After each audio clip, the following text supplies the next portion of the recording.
Good morning and welcome to Early Exchange with Femi Ayodele, Sam Oruoje, and Idahosa Osamanze.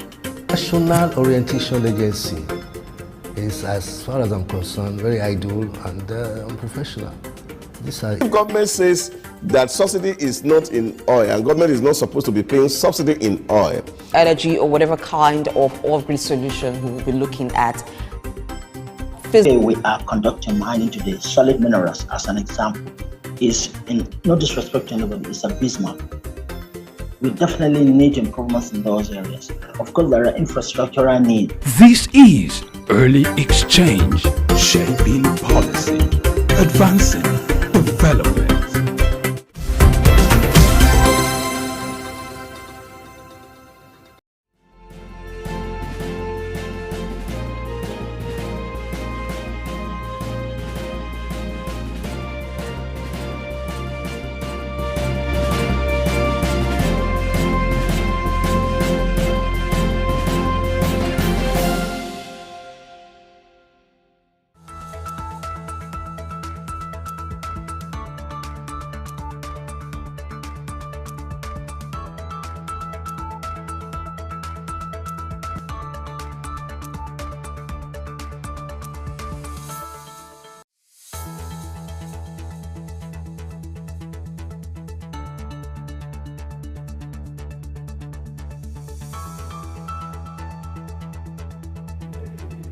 On the news,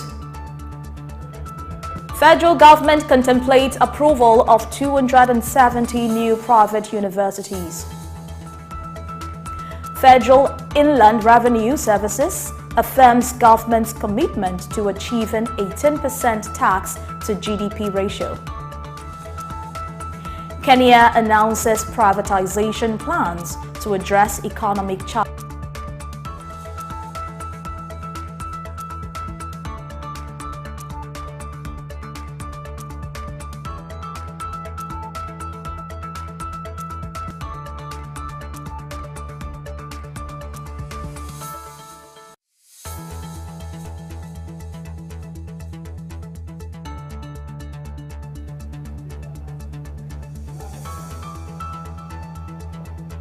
World Health Organization seeks detailed information from China on surge in respiratory illnesses.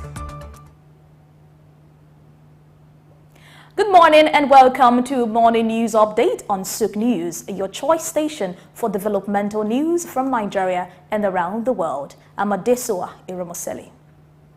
We begin in Nigeria, where federal government is reviewing 270 fresh applications for private universities, even as concerns grow over the proliferation of institutions and inadequate funding for the education sector. If approved, these new applications would increase the total number of universities in the country to 528, with 418 privately owned. Currently, Nigeria has 258 universities, 50 federal, 60 state-owned, and 148 privately owned. Despite the growth in the number of institutions, Nigerian universities face criticism for their traditional approach to education, underperformance in research, and lack of emphasis on innovation and entrepreneurship. Stakeholders stress the importance of universities bridging the gap in life skills, leadership, entrepreneurship, innovation, and technology adoption, and urged authorities to focus on upgrading existing institutions, particularly federal and state-owned universities, rather than granting licenses to new private institutions. Moving on, the chairman of the Federal Inland Revenue Service, FIRS, Dr. Zach Adedeji, says the federal government is set to achieve its plan of raising the tax to gross domestic product ratio to 18% in the next 3 years by enforcing compliance with relevant tax laws. Speaking at the Commerce and Industrial Correspondent Association of Nigeria annual workshop and award themed effects of federal tax reform on economy, Adedeji noted that the targeted revenue increase would not lead to the imposition of additional or new taxes. He highlighted taxation as essential for economic sustenance, providing funding for government functions and policies for fostering growth and development, emphasizing the need for effective, fair, and investment-friendly tax policy reforms. Adedeji, represented by Mrs. Fadekemi Oyeniyi, Director and Coordinator of FIRS Lagos Island, acknowledged Nigeria's recognition of necessity for tax policy reforms over the years to address business challenges and create an environment conducive for economic growth. Away from that, the Group Chief Executive Officer of the Nigerian National Petroleum Company, NNPC, says the company is aiming for a significant profit of 2 trillion naira in its 2022 operations. Kyari revealed the company's robust plan for the supply of petroleum products, especially premium motor spirit PMS, ensuring sufficient availability beyond the ember months and into the new year. During courtesy visit to the Senate's President Kyari highlighted the positive impact of the Petroleum Industry Act 2021, noting a shift from a loss position of 803 billion naira in 2018 to a profit position of 674 billion in 2021. He emphasized NNPC's involvement in the entire oil and gas value chain, controlling about 30% of the nation's downstream retail market. Kyari assured uninterrupted petroleum product supply during the festive season and beyond. The pension industry in Nigeria has witnessed a 20% year-on-year growth, reaching 17.4 trillion naira by the end of September 2023, according to recent updates from the National Pension Commission, PENCOM. According to the report, the growth is primarily attributed to a 23% year-on-year surge in the value of N bonds, accounting for 63% of the total assets under management. Unlike other markets, Nigeria Pension Fund administrators allocate a significant portion of their assets to FGN bonds due to statutory requirements and limit market depth on their asset classes. The industry has also seen increasing asset allocation to corporate debt and domestic equity, reflecting a 58% year-on-year increase in the latter to 1.4 trillion naira, driven by the positive performance of the equity market. Additionally, the industry's asset allocation to money market funds experienced a 22% year-on-year decline, amounting to 470 billion naira, reaching about 16 trillion naira. We move to the health sector, where a biotech company has unveiled a partnership with the National Institute for Cancer Research and Treatment to address cancer disparities in Nigeria through the Cancer Genome Nigeria project. The initiative will study prevalent cancers across Nigeria's 6 geopolitical zones, involving over 300 ethnic linguistic groups to bridge gaps in cancer care. The project will decode the genomic profile of prevalent cancers, offering patient-centric care, access to diagnostics, personalized genetic report, and therapeutics. Similarly, the partnership also includes training physicians in precision medicine to provide tailored treatment solutions and genetic counseling services. Still on health-related stories, in a bid to address pressing issues related to adolescent health, the Federal Ministry of Health and Social Welfare, in collaboration with the Planned Parenthood Federation of Nigeria, PPFN, is spearheading an initiative to enhance media coverage and awareness. The effort was introduced during a 2-day training for young journalists in Abuja, emphasizing the pivotal role of the media, particularly on social platforms where youth engagement is high. The training is focused on orientating journalists about the fundamental aspects of adolescents' health and Development. The Director of Gender, Adolescent, School Health and Elderly Care at the Federal Ministry of Health, Dr. John Ovuraye, stressed the need to shed light on adolescent health issues for progress, noting the incomplete implementation of existing policies despite their inclusion of crucial needs for adolescents in Nigeria. And to some state-related stories, Governor of Lagos State, Babajide Sanwo-Olu, has encouraged graduates of the state-owned Skill Acquisition Center to use their newly acquired knowledge and skills to lift themselves out of poverty. He spoke recently at the graduation ceremony of 4,592 students from the State Skill Acquisition Center.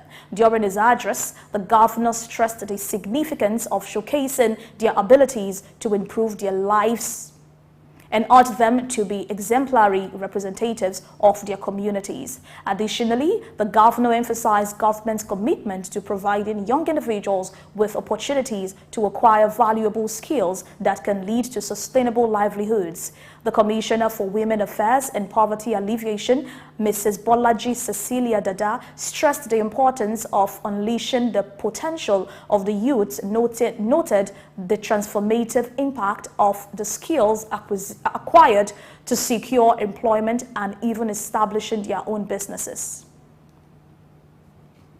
Also, Kaduna State government has announced its plans to soon initiate the sanitization of all poultry markets in order to combat the spread of bird flu in the state. The Commissioner for Agriculture and Natural Resources, Mutala Dabo, made this announcement during a stakeholders meeting in Kaduna aimed at mitigating the spread of avian influenza and noted that the meeting was an essential part of the state's proactive measures to protect the poultry industry and the well-being of the communities. While noting that the Harmattan season brings about various diseases, he expressed the government's readiness for collective efforts and strategic planning to prevent the spread of bird flu. The Director of Veterinary and Livestock Services in the Ministry of Agriculture, Dr. Zakaria Pakachi, assured the participants that veterinary doctors would be assigned to all the markets for sensitization and surveillance. He explained that during the exercise, the bird sellers would be educated on practical ways to better care for their birds, which has proven effective in reducing bird fatalities in the state. We'll take a short break now, and when we return, we'll bring you foreign news. Stay with us.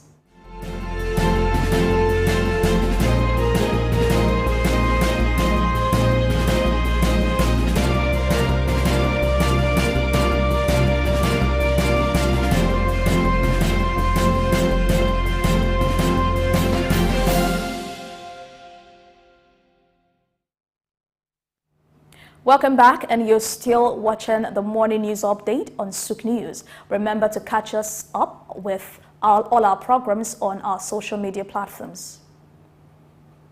On the foreign scene, in an effort to address liquidity problems and economic challenges, Kenyan authorities have announced plans to privatize 35 state-owned companies and explore possibility of opening up the capital of 100 others. The Kenyan economy, which plays a significant role in East Africa, has been severely impacted by the effect of COVID-19. The country's public debt has reached over 10,100 billion shillings, amounting to around 2/3 of its gross domestic product. While stating the importance of the decision, President William Ruto noted that the move will enhance the performance of these state-owned enterprises that have been hampered by government bureaucracy. In South Africa, annual inflation has reached a 5-month high in October, but this increase is not expected to prompt the country's central bank to raise interest rates. According to data released by the Statistics South Africa, the consumer price index rose by 5.9% in October compared to 5.4% in September. This reading surpasses the medium estimate of 5.6% predicted by economists in a Bloomberg survey. However, analysts believe that this acceleration in inflation is likely to be temporary and therefore may not warrant a policy response from the central bank. Despite a higher than expected inflation rate, the central bank is expected to maintain its accommodative stance in order to support economic recovery. As a result, interest rates are expected to remain unchanged as the central bank focuses on supporting the South African economy in its post-pandemic recovery phase. Elsewhere, Angola, the second largest crude producer in Africa, is committed to remaining a member of OPEC+. The statement comes amid a broader dispute within the group regarding output quotas, which has caused a delay in the scheduled meeting. Angola's OPEC governor, Estevão Pedro, confirmed that there was no plan to leave OPEC. He emphasized the country's continued support and engagement with the organization, signaling their dedication to the collaborative efforts of managing oil production. Despite the ongoing disagreements among member countries regarding output levels, Angola remains committed to working with OPEC+ to find a mutual beneficial solution that ensures stability in the global oil market. Now we move to China. The World Health Organization has formally asked China to provide detailed information regarding the increase in respiratory illnesses and reported clusters of pneumonia in children in northern China. Since mid-October, there has been a rise in influenza-like illnesses in the region compared to the same period in the previous year. According to China's National Health Commission, this spike can be attributed to the lifting of COVID-19 restrictions and the circulation of known pathogens such as influenza and common bacterial infections. As Beijing faces a cold snap with temperatures expected to drop significantly, health experts have warned that the city has entered a high incidence season for respiratory infectious diseases. In response to the situation, people in China are being urged to take precautions to reduce the risk of infections. In another development, tech entrepreneur and autonomous vehicle trailblazer Anthony Lewandowski has announced the revival of his AI church, Way of the Future, in an effort to establish a religious movement centered on the veneration and comprehension of artificial intelligence. Originally founded in 2015, the church had ceased operations a few years later. However, Lewandowski has now gathered a congregation that numbers in the couple of thousands of people who are dedicated to forging a spiritual connection between humanity and AI. The revival of Way of the Future highlights Lewandowski's enduring belief in the transformative potential and significance of artificial intelligence in our lives. The church serves as a platform for individuals to explore their role in AI in human existence, seeking to foster a sense of reverence towards this emerging technology. And finally, the Industrial and Commercial Bank of China Limited is facing a challenging situation due to a ransomware attack that caused significant disruptions to its computer systems. This attack, believed to be the work of Logbit cybercrime and extortion gang with connections to Russia, has had far-reaching implications. There have been concerns about the safety and security of the bank system following the breach. Despite the bank's efforts to assure its customers and market participants about the security of its systems, this situation highlights the broader concern and impact that cyber attacks can have on financial sector and global market. The consequences extend beyond the immediate disruptions and financial losses, affecting the confidence and trust that underpin crucial functions such as trading. And that's it on Morning News Update. Many thanks for joining us. I'm Adesua Iramosele. Early Exchange continues in a moment. Stay with us.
Good morning and welcome to Early Exchange with Femi Ayodele, Sam Oruoje, and Idahosa Osamanze.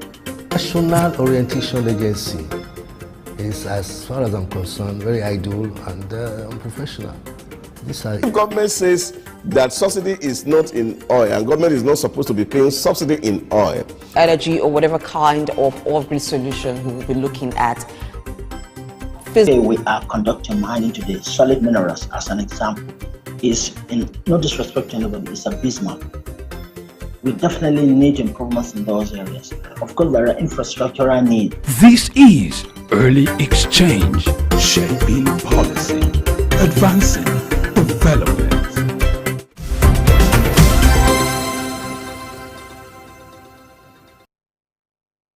All right, thank you, Adesua, for taking us around the world with your news update. It's the Early Exchange, where we'll dwell on issues related to business, finance, national development, and the economy.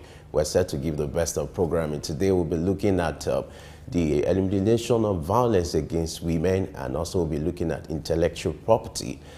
These are many more other things we'll be looking at today. Don't forget, you can be part of this conversation by joining us on our social media platform, on our YouTube page at Souk News, to share your view. Now, let's dive into news analysis, where we look at major stories trending today. And I'm not alone. The wise man is here. Dr. Idahosa Osamanze, glad to have you join us for this segment. Femi, good morning. Good and morning. A beautiful Friday. Yeah. Good morning, Nigerians. Your appearance has shown, it's Friday and you're setting the mood for the weekend. Yes. Great to have you here. These are for one best. All right, let's dive into the story right now. We're looking at the decision, has to do with the education sector. Now, the federal government is reviewing 270 fresh applications for private universities, even as concerns grow over the proliferation of institutions and inadequate funding for the education sector. Now there are about 270 fresh applications for private universities in Nigeria. When I read this story, the first thing that came to mind is when it comes to standard of education in Nigeria, is it about quality or quantity?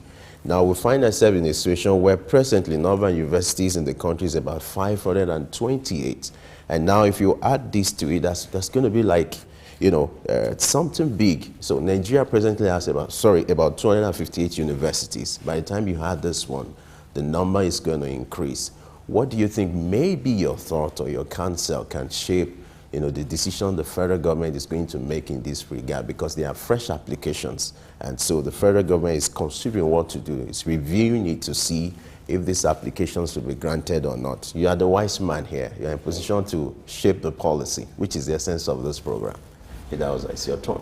Yeah, I really will wish the regulators, that is to say NUC, had to be a lot more strategic in terms of granting licenses to people to establish universities.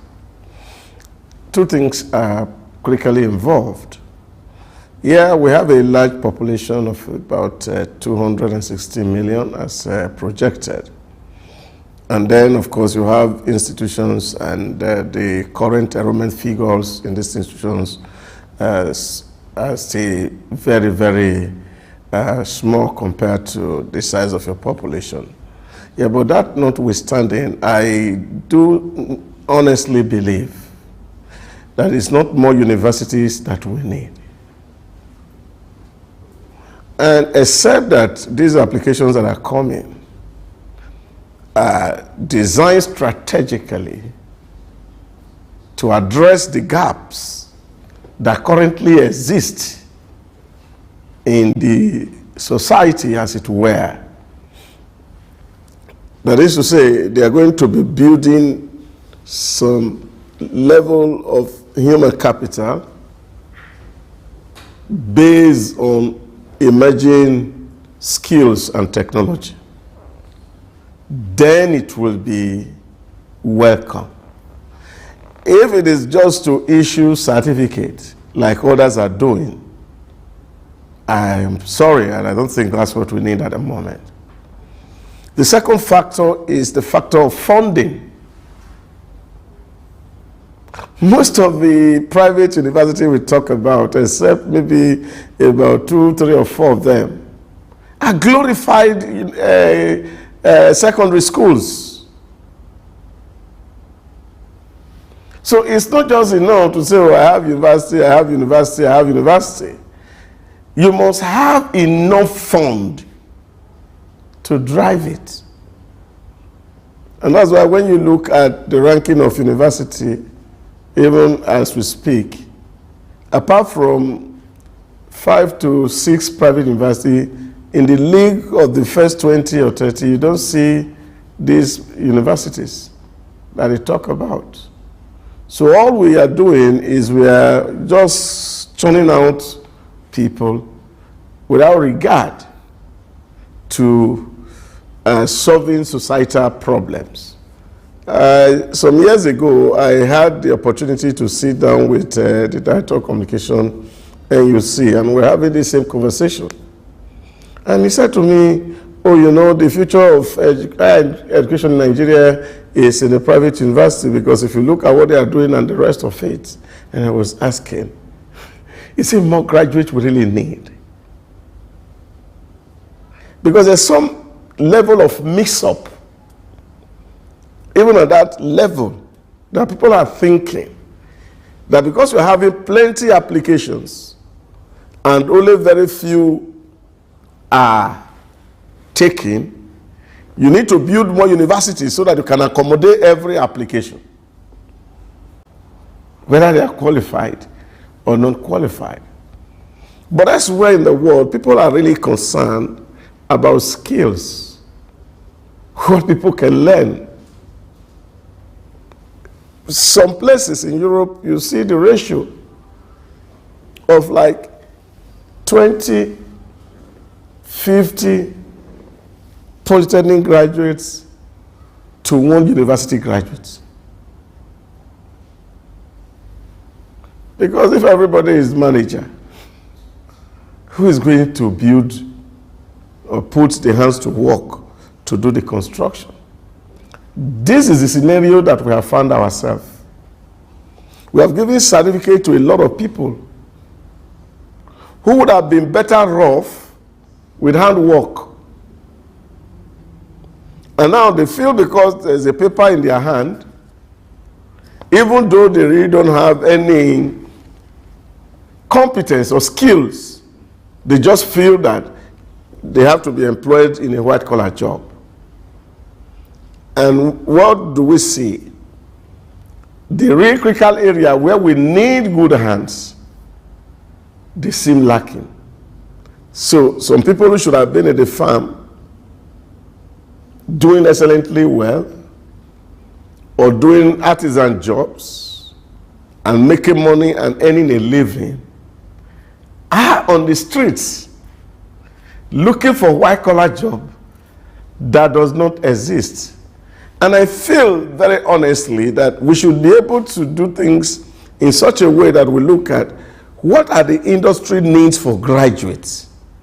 We need to do that baseline survey so we know how many graduates that are needed. And if it's going to increase, we should be able to project and say by what percentage, for example, is the graduate need going to increase by next year. Just as we are projecting every other data, we can do that scientifically. And that gives us a kind of an understanding of the human resource need of our environment, so that we will not be producing graduates that will not be engaged. And I don't think that is good enough for the nation. And finally, I feel that education should not just be about money making, because a lot of people see that there's opportunity in this area, so let's go and make money. I think it must get beyond acquiring or getting money.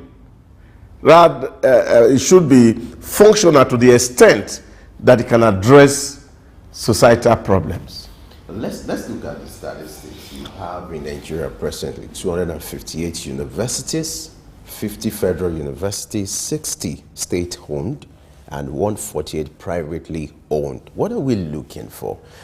270 fresh applications. I'm wondering where these applications are coming from, if they are from private, if they're from individuals or private organizations, or it's just about the need for us to say, okay, we have university. Like you said, what kind of problem is this university going to solve that the existing ones are not even looking at?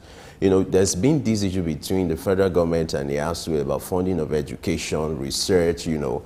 Universities are there. It's just not just creating the universities, but there's a need to fund them. Most state universities now, they are owing salaries, you know, not to even talk about federal.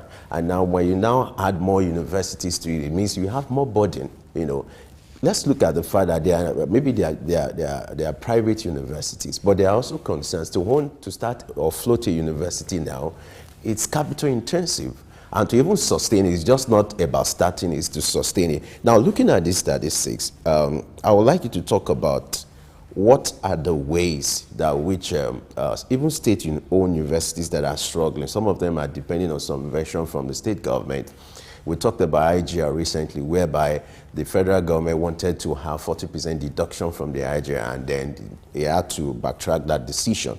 But what do you think universities should start working on when it comes to the issue of funding research, you know, and some of the developmental works? How can they overcome this obstacle? Well, I think they are solvable.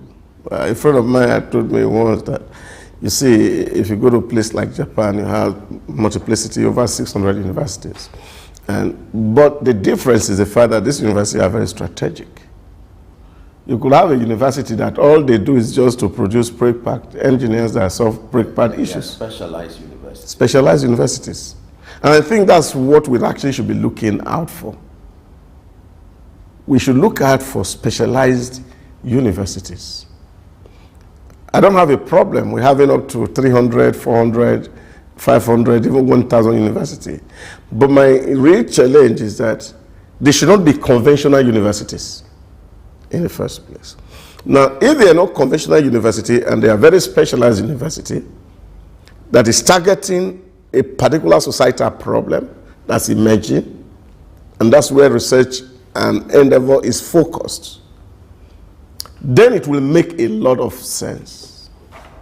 But if it's going to be this same universal conventional way, everybody producing accountant, everybody producing lawyers, everybody producing political science, everybody producing mass comm, this will not be healthy for the nation.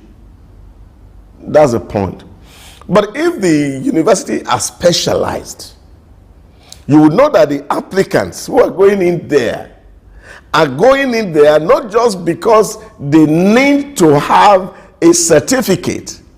It will be because they have a passion in certain societal problem that they feel that they are compelled by nature to solve. And then you can bring value to society. In that case, they will be able to actually pay for that education, one. Number two, because it's also research driven, there will be a lot of partnership between the universities and the industries who need those experts. And they can set up chairs in these universities that reduces the burden of funding from the owners of the universities. So that's the way to go. But for the state-owned and the federal-owned university, I think there should be a full and final full stop to building any state university or building any federal university. Recently, I came from Kigali and I was asking one of the professors in the university, and I said, how many federal universities do you have in Kigali? He said there's only one federal university in Kigali, and that's the University of Rwanda. Interesting. And that University of Rwanda had multiplicity of campuses. Study centers. Yes, they are colleges. So you see, College of Education will be in one region, College of Medicine in another region, College of Agric in another region, College of Engineering in another region. just like that, and therefore they are all spread through the entire gamut of Rwanda. But they all offer and certify everybody have the certificate graduated from the University of Rwanda. And I think that's more strategic than just building institutions everywhere. But if you look at the population of Rwanda compared to that of Nigeria, isn't that something to No. It's not about population.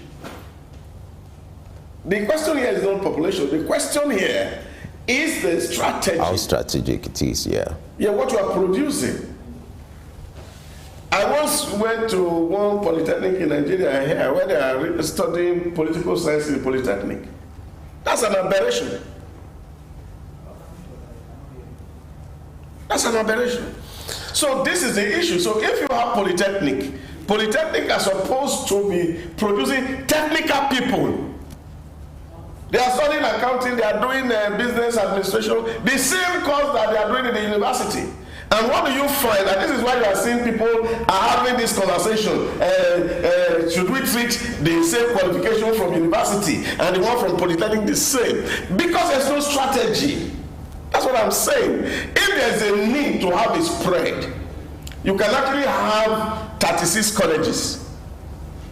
I mean, College of Nursing is in Maiduguri. College of Pharmacy is in Owerri. So all these things, but one university can spread across and still will be able to accommodate children. Now, but what you will see is that the university system, all the resources that is coming in there, will be dedicated to solving one problem, not many problems, as we currently do today.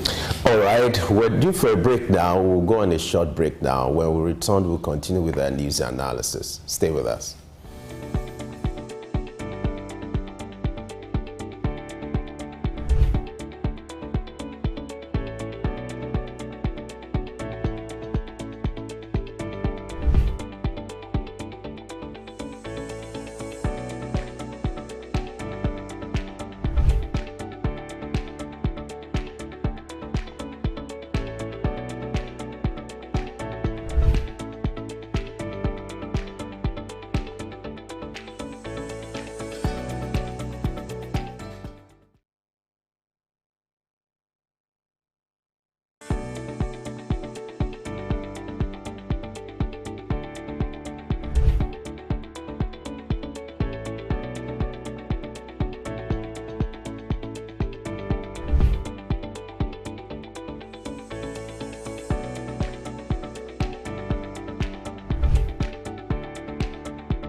Good morning and welcome to Early Exchange with Femi Ayodele, Sam Oruwoje, and Idahosa Osamanze. National Orientation Agency is, as far as I'm concerned, very idle and unprofessional. If government says that subsidy is not in oil and government is not supposed to be paying subsidy in oil, energy or whatever kind of off-grid solution we will be looking at. Physically, we are conducting mining today. Solid minerals, as an example, is, in no disrespect to anybody, is abysmal.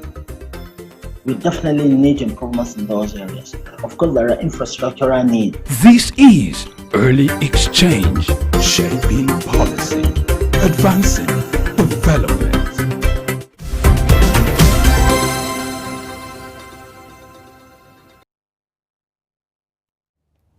All right, we're still looking at major stories trending today. We're doing the analysis, for us to go around the world with news analysis. Like I always say, the conversation is getting bigger and better, even with Blessing being here. Blessing, how are you today? Yeah, if there's another word that we could use, because it was bigger already, so it's about the biggest right now. Now we have a balance now. Oh, yes. Yeah, so from the two sides, we can have two views. Gender equality. That's great. Good morning. That's what we're advocating for. Thank you for joining us on Sick News, and thank God it is Friday. It's the Friday edition. Gender equity. Let's not go there at all. Good morning, Elsa. If we start that debate now, no. We'll continue tomorrow. Yeah, but as far as we're concerned, equity is what we stand for. Yes, we stand for equity. Yes. Okay. Because we know equality is not possible.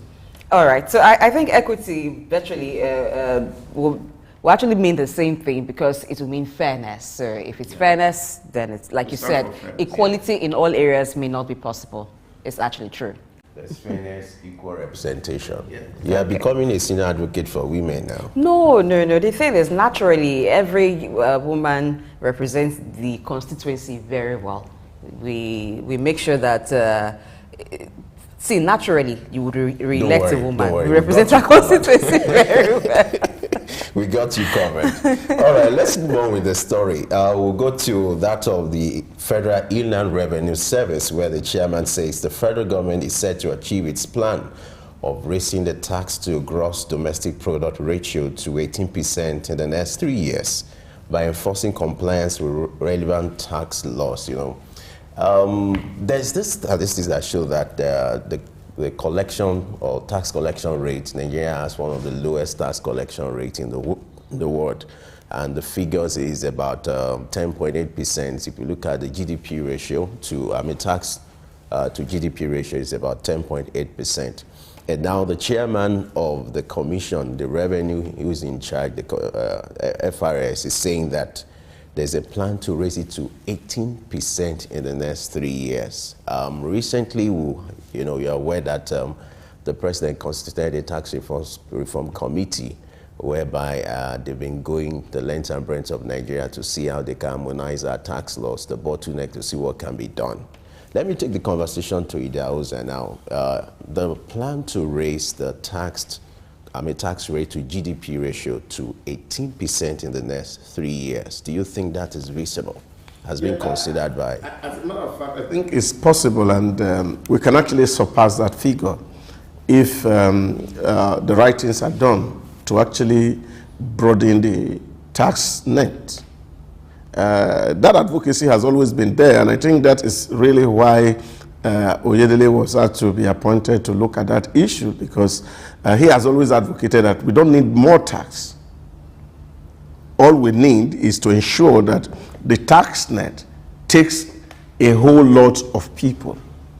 And we have plenty of conversations around our place, and a lot of people feel that, oh, it's not worthy to pay tax because you don't even know what government is doing with the tax. Some people are advocating that you just pay your tax and they are sharing it. And so there's a whole lot of tax evasion in our society. So only a very few, especially those who are in formal employment, that actually pay. There are a whole lot of companies, of course, who are doing businesses here and they're making profit and they are not remitting these taxes to government. So if government can put a whole lot of technology in place to be able to track what is going on in the environment, all the business activity that is going on in the environment, because there's a whole lot happening here. The tax to GDP ratio can actually go beyond 18%. But how we're going to structure that, I think that is the challenge that is before the Revenue Commission. But Lagos did something some years ago which was very fundamental. if you are not paying tax in Lagos, it's not very difficult for you to be caught. Because, number one, if your child wants to get into the university, they will ask you, or any Lagos public school, you have to bring your tax clearance. If you commit traffic offense and you have to pay, you have to put your your tax clearance. And by this, some people have to pay because, of course, though so many people are still evading tax, but at least majority of people have been able to be captured because of these conversations and interactions we're having with government. But if these are digitized, where, of course, every taxpayer is known, their addresses, where they live, their telephone contacts, it will be very easy for government to be able to track where people are and see whether they are complying with the tax laws or not. But for me, it's just to see how we can use technology the more to drive the process and ensure that all those who are supposed to pay tax are paying tax. But again, to say to Nigerians that yes, our government may not be able to do so much, and the real reason is because we are not paying tax. If we are paying tax and there's money in the hand of the government, there's more they can do than we currently see. And I think that is why it is important for each and every one of us that as we have rights, so we also have obligations. And therefore, if you don't do your obligations, you may not be entitled to any right. Yes, if you don't do your obligation, you also cannot request that your rights are given, because yes, you must ensure that you've done your own bit, and then you're demanding that government use the money judiciously. But I think that the reason we have that poor ratio between the GDP and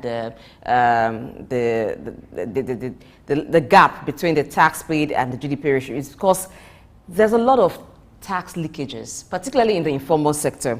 I even think that those in the informal sector comply more with tax payments because the local governments are closer to them, and the local governments have a way of ensuring that if you do business outside of your house, even inside of your house, if we are aware, you pay the tax. But because a lot of agents are used to collect these taxes, the layers before it gets back to government are so much that a lot of the revenue are lost on the way before it eventually gets to government. How we can digitize that of the informal sector, I do not know if there's a way to work around it, but I know that it can be possible where every agent that will collect tax is an employee of government, maybe an ad hoc staff or something, so that it is easy to trace than contracting to persons who will use people on the streets that you do not even know them. So that way it reflects more what is being paid into government coffers or paid to government. I think another thing that it can be also done is that if government services are all available digitally, and you also have an agency who collects on behalf of government, it's very easy. Again, I go back to Rwanda. There's an institution that partners government and the private sector company who take revenue on behalf of the Rwanda government. They call them Irembo. All the licenses that you use in doing business is issued by them. And so you can actually access government service through their portal. So as you pass through their portal on a daily basis, they capture you. Even those who are doing transactions via mobile phones, they're also captured. And so it's difficult for you to actually be there, and government cannot see where you are or know what to do. So in this way, people will be able to comply. You just imagine that if you drive a motorbike, which we call Okada here in Rwanda, and you want to pay, you don't need to be looking for cash in your hand. It's just from phone to phone, and you don't need data to do that. USSD code does that. So all these things have been done, and that's why I'm saying that there's a way you can actually put technology in place and ensure that everybody is doing business. That even anybody who's going to sell have to be certified to do business, really. Now, if people are in the informal sector and they are not certified, and you want to capture them, Then, of course, you see them to say, okay, you are doing business, you are going to sell something in society. Let the government be sure that they know where you are, that this business will not be hurtful to human beings. And then once we can capture those base data, then subsequently, you will be able to know. And this is why you see, for example, if you go to the UAE, licenses are done every year, not on 5-year or once in a lifetime basis. So every year you come to renew. And as you are renewing, then of course government will be able to know your performance in the last 1 year and see what license is coming. So nations are using all manners of approaches to ensure that they widen their tax base and not taxing more. That's why you can see, for example, in the UAE, up till late last year, there were no corporate tax in UAE, not even payee. That's a surprise. And that's how is the government of UAE functioning. Right. So, but then they are functioning because it's not about more taxes, it's about effectiveness in terms of collection. And once we can put that in place, and I think we can maximize a lot. All right, let's see how Dr. Adedeji intends to widen the tax net and then perhaps hit this target if possible for the next 3 years. Let's wrap up with this story from NNPC, which says the company is aiming for a significant profit of 2 trillion in its 2023 operations. You know, the Kyari revealed that there's plan for the supply of petrol, especially PMS, ensuring sufficient availability beyond ember months and into the new year. You know, it's usually like a custom towards the end of the year, you have artificial scarcity of petrol. Whether that is man-made, of course, it's man-made. Whether that is planned or pre-planned or not even planned, it's usually the practice towards the end of the year. But the NNPC boss is saying that they intend to hit the target of 2 trillion naira in their operations and to ensure that during this or as we approach the festive period, there won't be scarcity of petrol. That was quickly, let me have your take. I am interested to hear that NNPC is about to make profits. and that's so heartwarming. Such a profitable organization that has run over the years with zero profits and no contribution to the national economy, even when we know that our heart and our soul is actually in this industry. And it says a volume for me that we can make 2 trillion from NNPC as profit. That's heartwarming. And then, of course, they've actually said that this period there will be no scarcity. A lot has been imported by NNPC. And like I've said some time ago on this program, we're also expecting that the private players that are coming into the industry are actually going to also support this thing, so that the cabal in that industry, who actually uses supply tactic to generate artificial scarcity to make more money, at least that will not be there.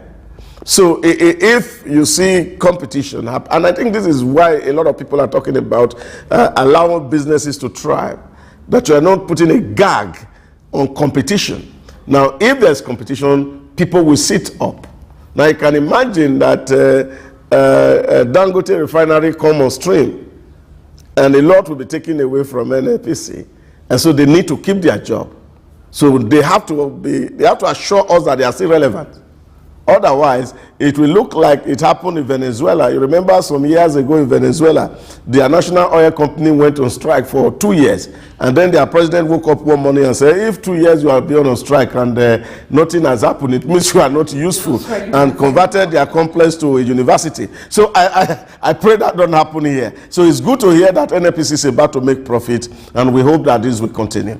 That's actually breaking news, because for a while it's been no profit. We hear of crude swap and different reasons why they're not making profit. So it will be good, at least 2 trillion. That's some money coming in. Well, for the assurance that they're given, I don't think it's something that we can hold. It feels like air in the hand that you can't actually hold, because it's not the first time that NNPC will actually be assuring us during the festive season that, oh, we have enough. They've always said that year after year. But still we'll find that there are fierce scarcity during the U-turn.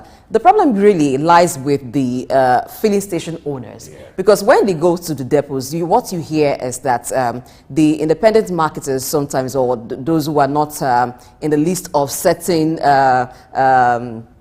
marketers, do not get fuel in certain quantities. So maybe it's just little given to them, and they too want to make profit. So you find the hoarding happening, and also the increase in the price. So that's where the issue actually comes from. So if the regulatory authority can actually ensure that, since NNPC has said there is enough available, then there should be no reason why a fuel station should close up and say they don't have fuel.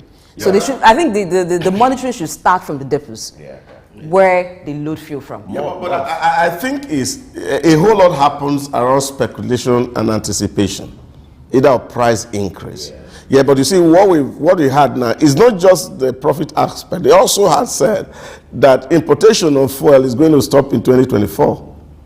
When in 2024? At the end of 2024? Yeah, the importation of fuel will be last in 2024, because after 2024, Nigeria is expected to be able to produce the kind of petrol that it needs, and that competition is being actually strengthened.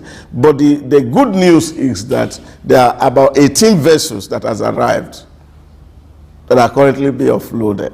So this means that, of course, we will have abundance. There's no way we will be able to exhaust what has come in, because it's when you are not having the capacity to actually bring in products that has been the problem, which of course is what the president did when he said subsidy is gone, no more swap. So NNPC were handicapped by the crude petrol swap, but now there's no swap. So at least you are receiving revenue, and it is easier for you to actually invest those revenue in terms of buying products, and then you are able. So, but those era where we were doing swap, you see, you look at what you were producing and the quantum that purportedly we were saying we were consuming. You see that after you have given all the crude you produce, you will still need to borrow money to pay the difference in terms of subsidizing the product. And I think all these things has made the NNPCL to be very liquid in terms of cash, and they are doing business, and they are also trying to prove that they are relevant. And because the president says, well, with my regime, nothing to fear as long as you are producing results.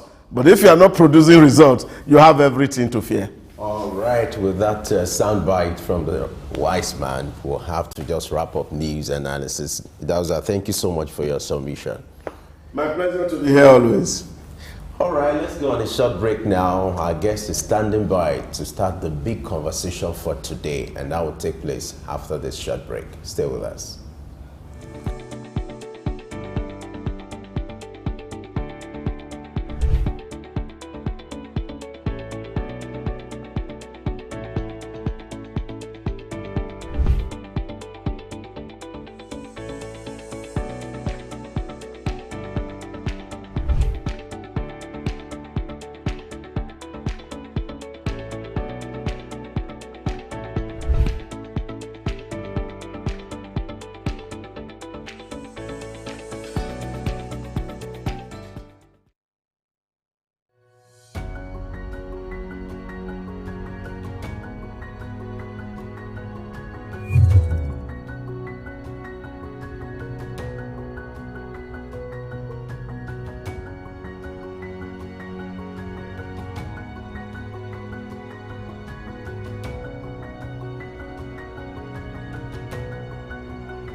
Good morning and welcome to Early Exchange with Femi Ayodele, Sam Oruwoje, and Idahosa Osamanze.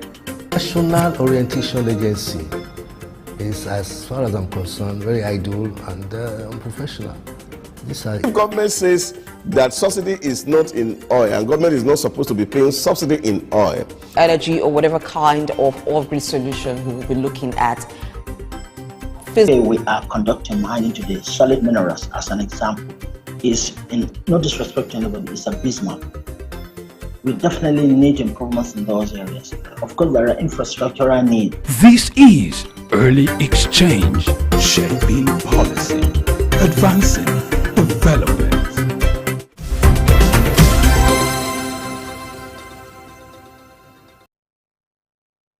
All right, it's the Early Exchange where we shape policy and advance development with our conversation. Our conversation today will center on violence against women.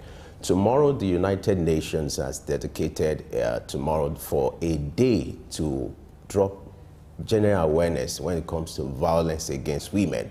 But we have decided to look at that conversation today because it's something crucial.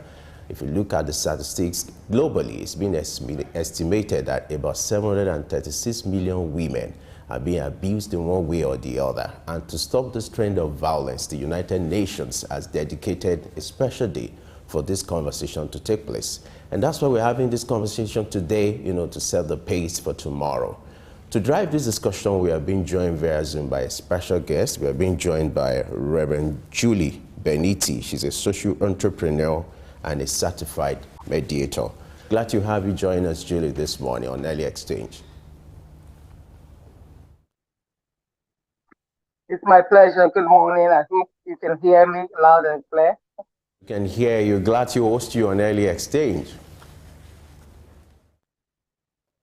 My pleasure. Conversation by you telling us the significance of having a day dedicated to public enlightenment when it comes to violence against women.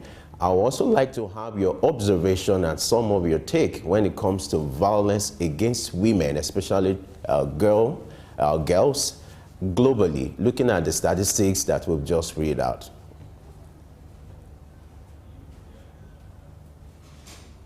Okay, we need to recognize and understand that the violence against the woman starts even right from the womb.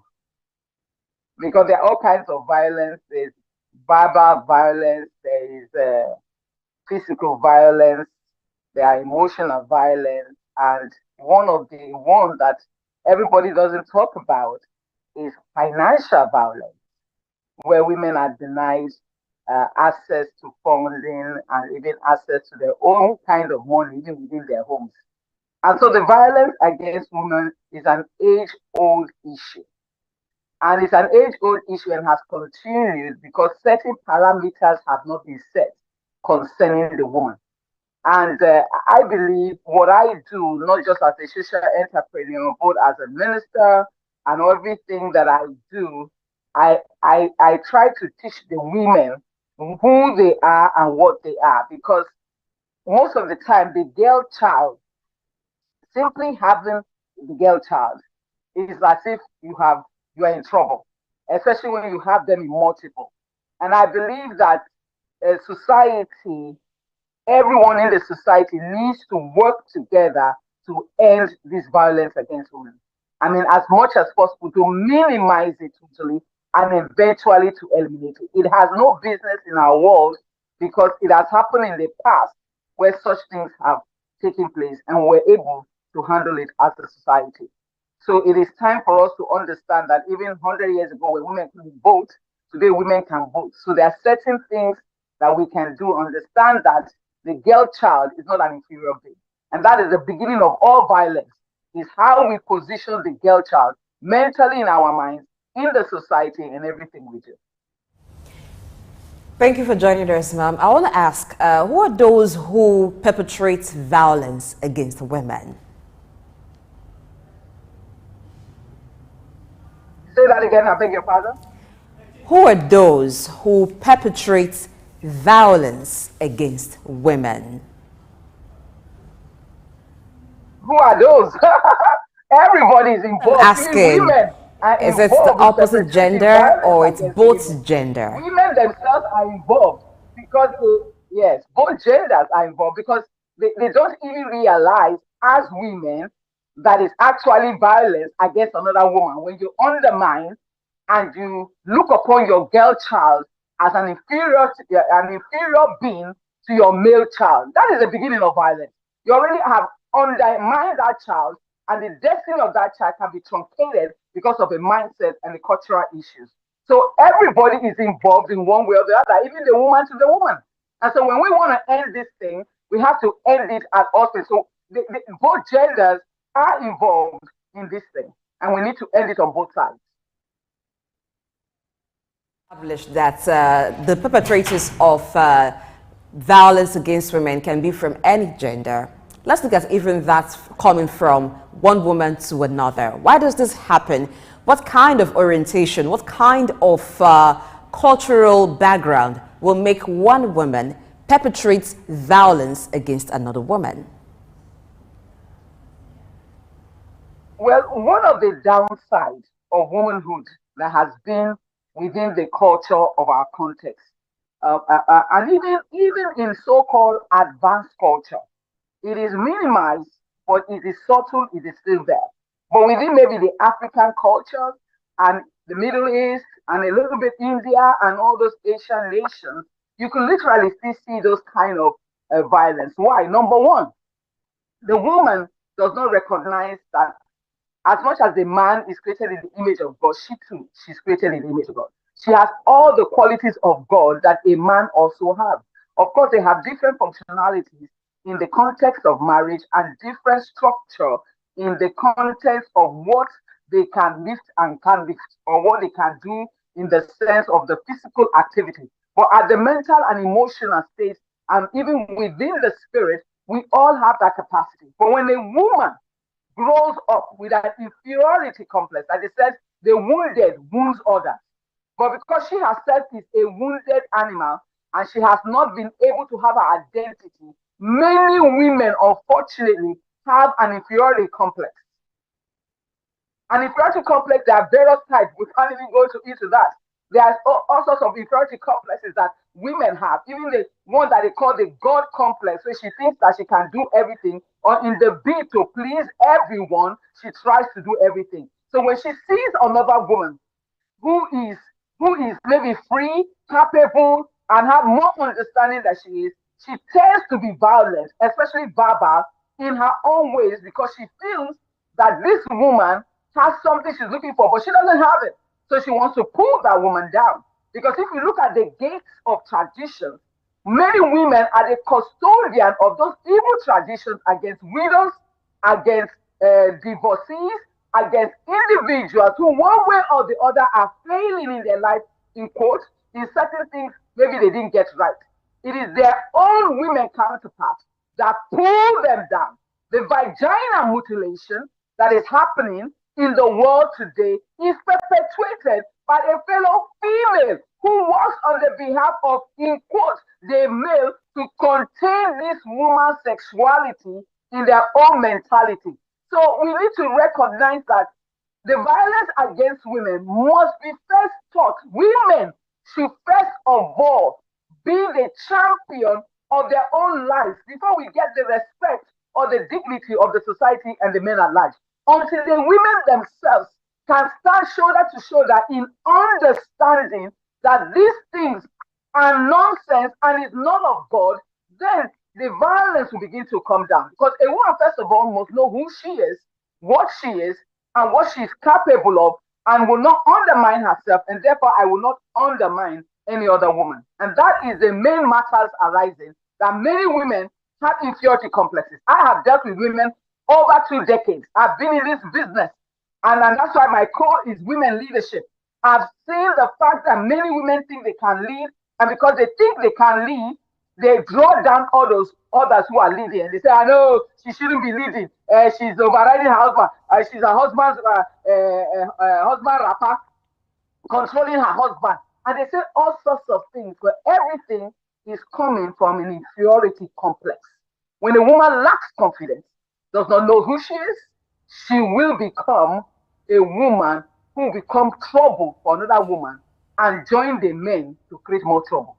Because there are women who will tell husbands, you need to beat your wife. But All right. they know me. Everybody knows me. If I catch you, you're in trouble. All right. I would like to have your take on this controversial argument. It's usually very debatable, mixed reactions when you put out statement like women don't need equality, they need equity. I would like to have your take in that regard. Most of the time you put this argument or this narrative here, there, and there are mixed reactions in that regard, whereby women are not being regarded the way they ought to be regarded. But I would like to have your take. Is it equity or equality? Both. It's both. Both. Equality, equity has to do with justiciable issues. Equality has to do with identity. Every woman has an identity and a code of God in her. She is a created being, not an afterthought. It's not an afterthought because of the concept of it's not good for the man to be alone. That word has to do with the aloneness in the concept of companionship. Because already in the day God created them, male and female created he them. So that is equality. And he blessed them. He didn't bless a him, he blessed a them. So all of them have the equality of God's codedness in them. But in functionality, we differ. And because I function in a certain way as being someone who helps you, I have to be strong enough to even have capacity to help you. If I don't have capacity, how do I help somebody? So even that word help is not like a housekeeper. It is a helper with dignity and with all the character of God that is situated. Then the issue of equity. Equity is about accessibility to life and all its goodness and all that God has provided for humanity. Equity is a spirit of justice and righteousness. Because sometimes people speak about justice, they forget to speak about the righteousness aspect. There is no justice without righteousness. And when we say righteousness are the standards of God for humanity, they are standards that God has for every human being to have access to education. That's the equity. If you are sending the boy child to school, the girl child ought to go to school. If they want to go up to master levels and you can afford it, or they themselves can afford it by themselves, because children are doing very well. Many of them can afford certain things even after their first degree. You give her access. If you are giving access to landed property, you give her also access.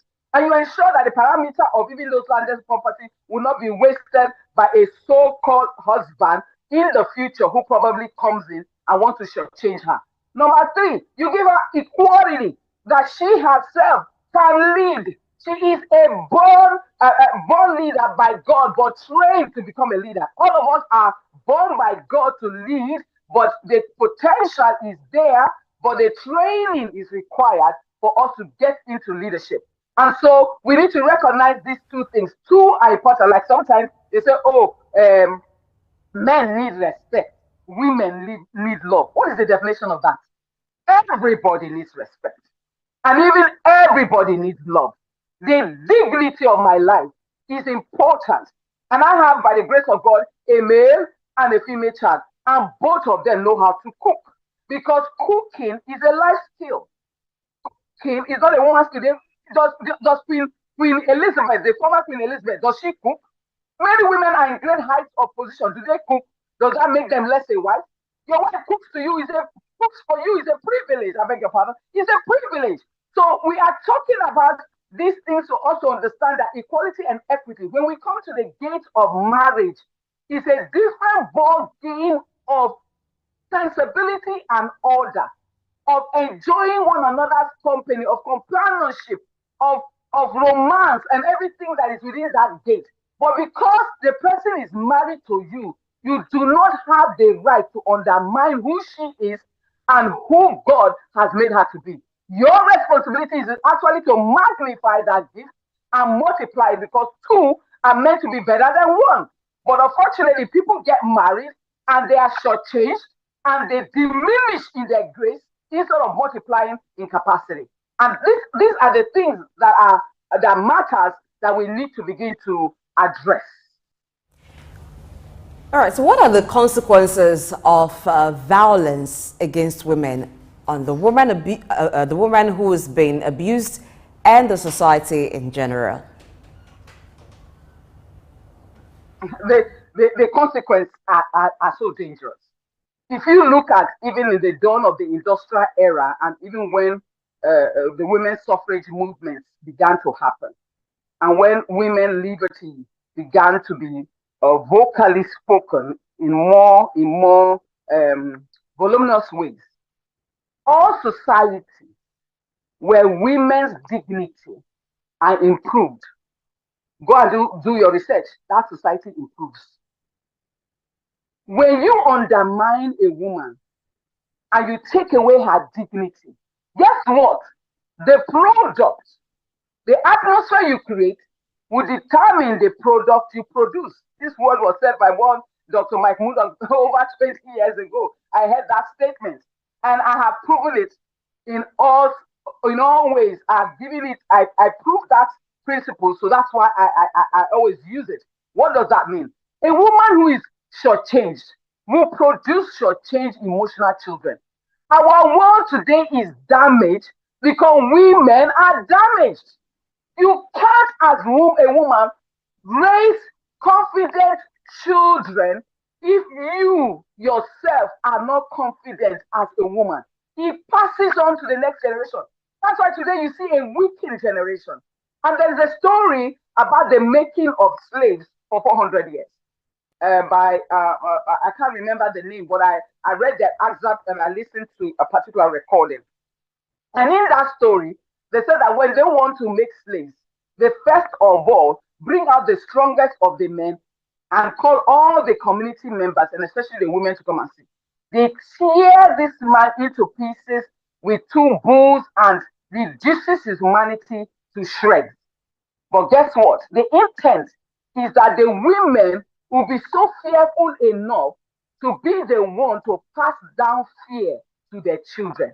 Psychologists say that the child, by the age of 6, about 80% of that child's temperament, personality has been formed. The rest of his lifetime is about just instruction, shaping, and destiny. And so when we say train up the child or catechise the child, put the child through discipline, you are preparing the child for a future. But a woman who has been weakened by a man will weaken his children.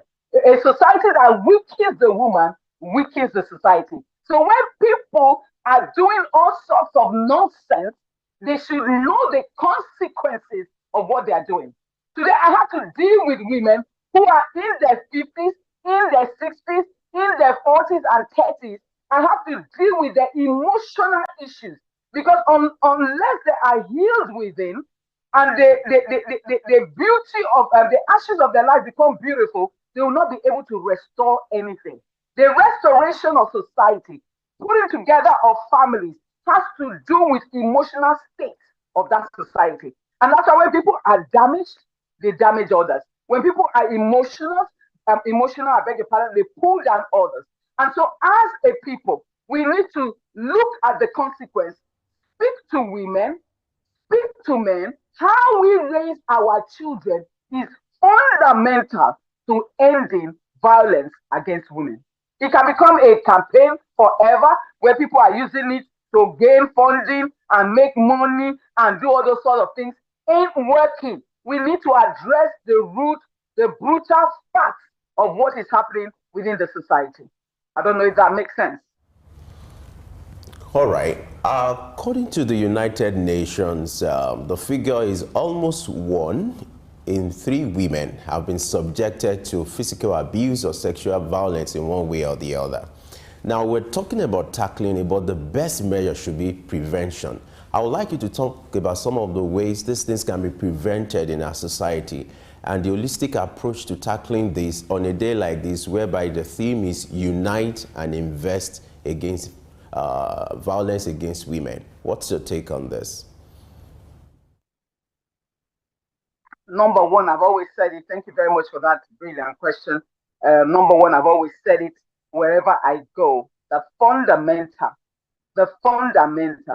is first of all women education, women training, emotional re-evaluation. See, we have to have centers for mental health all over our countries in Africa and globally.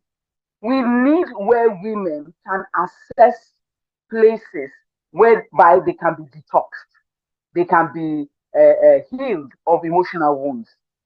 For violence, first of all, to end, both the male and the female must also be educated. The education of the woman is fundamental, but the education of the male and female is also very fundamental. So when we talk about violence against women, we need to also educate the men of the low life of abusing your wife, pulling her down, or any female in the world. In short, men that actually do that also have psychosis. They actually have inferiority complexes. It has been shown that men who are violent, or women to women, men to women, they all have psychological issues. And again, we also number three, laws. Laws. You see, unfortunately, we are not having enough women representation in the societies, or especially within Africa, and even and in America. Of course, that is increasing, but I think the highest is in Rwanda. Then you have Russia, women who are leading. We have more women who need to be vested in this thing, more men who need to be outspoken about it.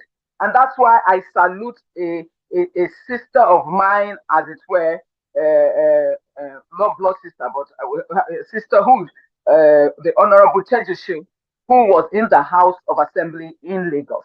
And she was able to fight and make sure a law was passed in Lagos. Of all the states, I would dare to say, in Nigeria, Lagos State is doing very well. They have special courts for these things to be expedited.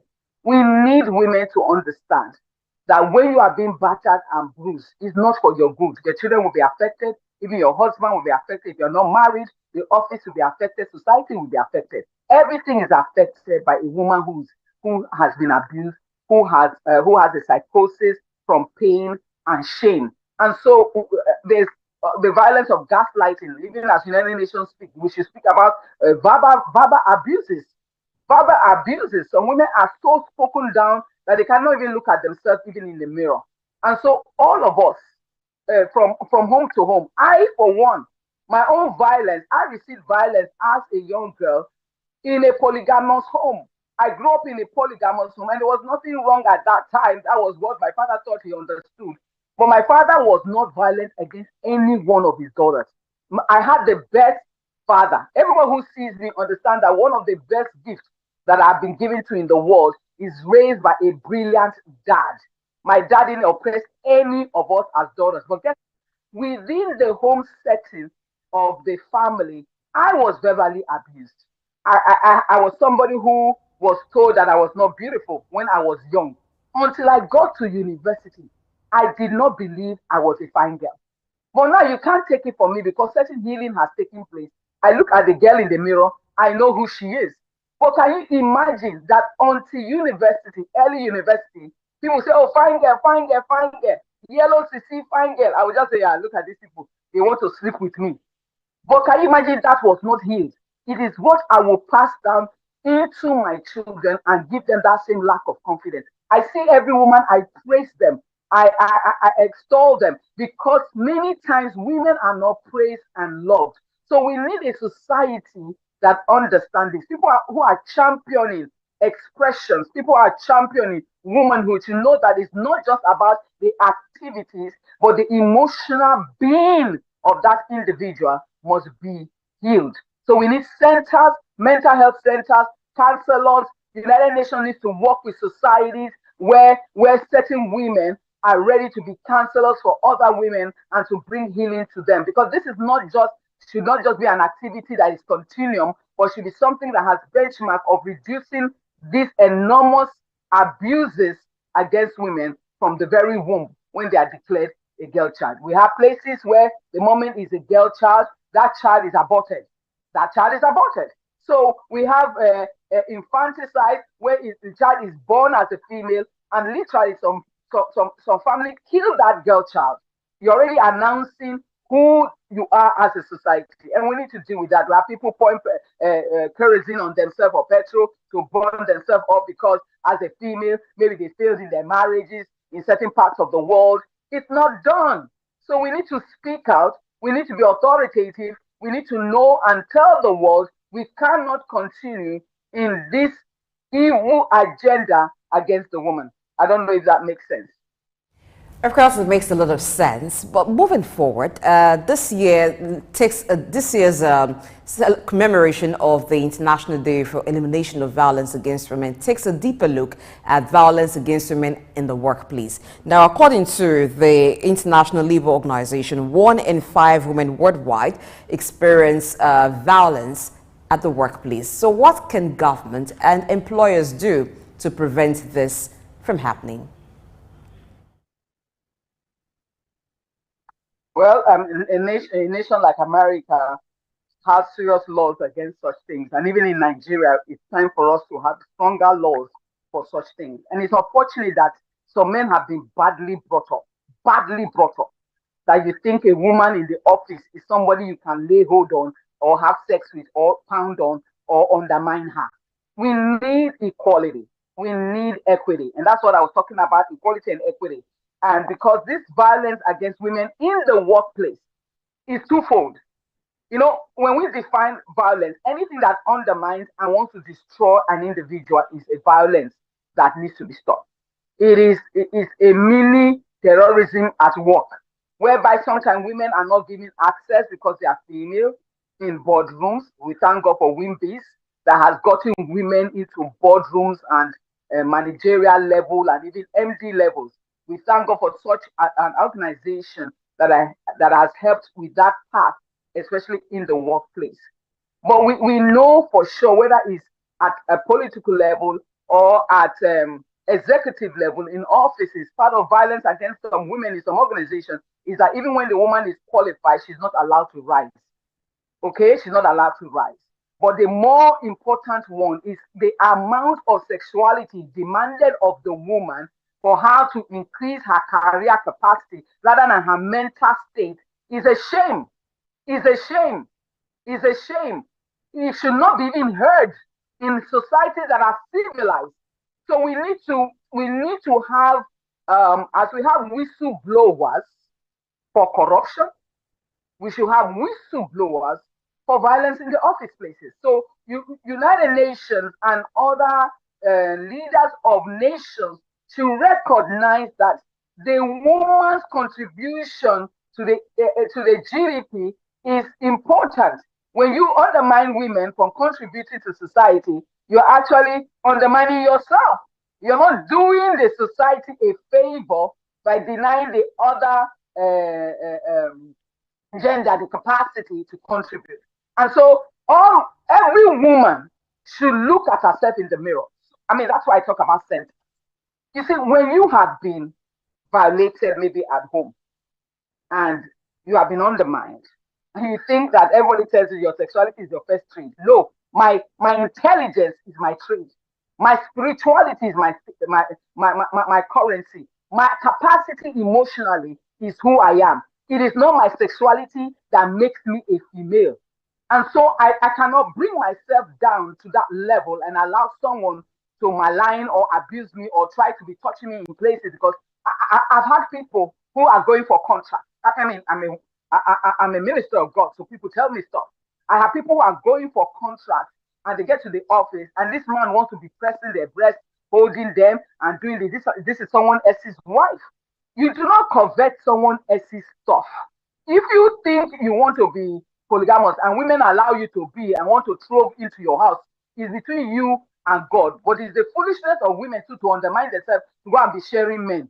Sorry, I'm going to say that, because a lot of violence also comes in polygamy, where certain attitude, reduction of a woman to the position of thinking that you're just a sexual being.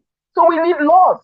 We need laws. See, you have to create laws upon laws and enforcement, like Lagos State have courts and enforcers of these things. If you report, The unfortunate thing is that women are afraid to report because that's the only bread and butter, and who knows, she's the one feeding the family. So when you even say breadwinner today, you gotta be careful what you're talking about, breadwinner. The mailman is not the breadwinner. Everybody's winning bread now.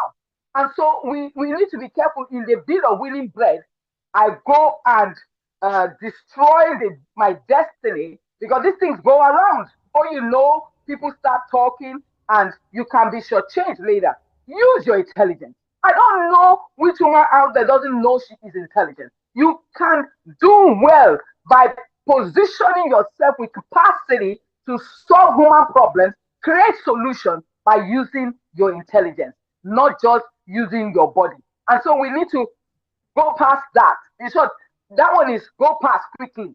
Laws should be made, and even WIMBs and what would they call the National Women Council and all the 9 yards, we need to move quickly on certain policy to safeguard the workplace and ensure that any man who tries it should get slammed, sacked, and fined a heavily or even a jail time to keep him sane. That insanity that was not corrected in his father or mother's house will be done. All right, what a way to wrap up this conversation. We want to thank you for sharing your thoughts on the issue of violence against women. No doubt you've done justice about this. You're passionate about this. I want to commend you for your good work. Thank you for spending time with us on NXT today. Thank you so much for the opportunity, and God bless you for inviting me. It's my first time here, but I enjoyed myself. Thank you, and keep on the good work. We pray that in the days and the years to come, these statistics will have been minimized, and we'll have a better world with better people in it, from better families and a better society, as we trust God for you done even in our nation. Thank you so much, and God bless you all. Thank you very much. That's our desire, that's our prayer, to have a better nation. All right, we'll go on a short break now. When we return, we'll have another discussion with another guest looking at the issue of intellectual property in Nigeria. Stay with us.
Good morning and welcome to Early Exchange with Femi Ayodele, Sam Oruoje, and Idahosa Osamanze. National Orientation Agency is, as far as I'm concerned, very idle and unprofessional. If government says that subsidy is not in oil, and government is not supposed to be paying subsidy in oil. Energy or whatever kind of off-grid solution we will be looking at. Today we are conducting mining today. Solid minerals, as an example, is, in no disrespect to anybody, is abysmal. We definitely need improvements in those areas. Of course, there are infrastructural needs. This is Early Exchange, shaping policy, advancing development.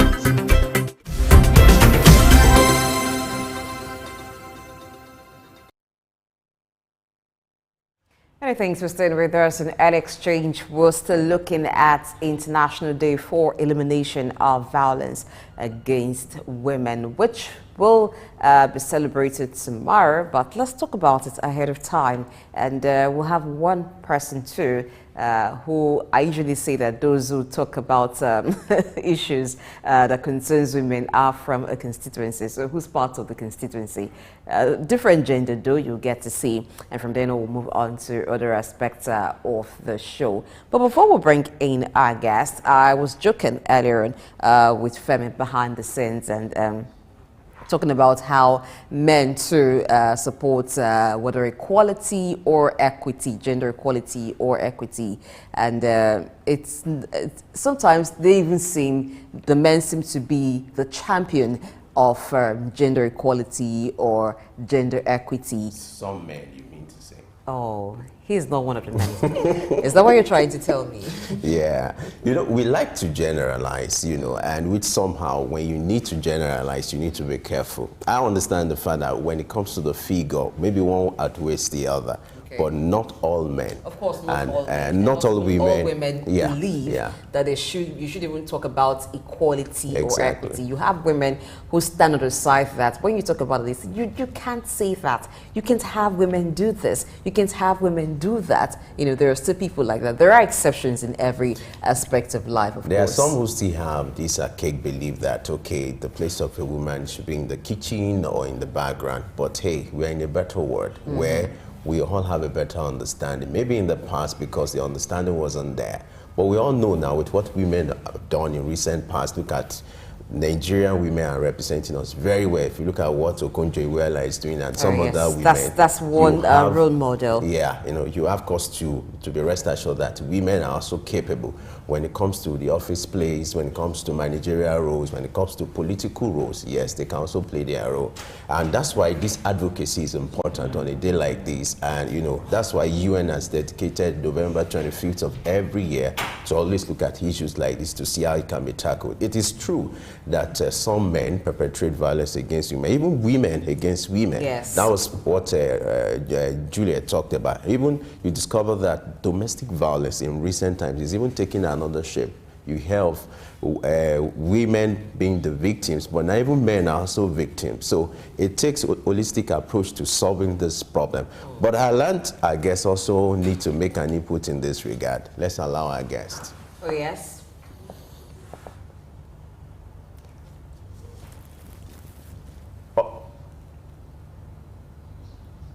Okay.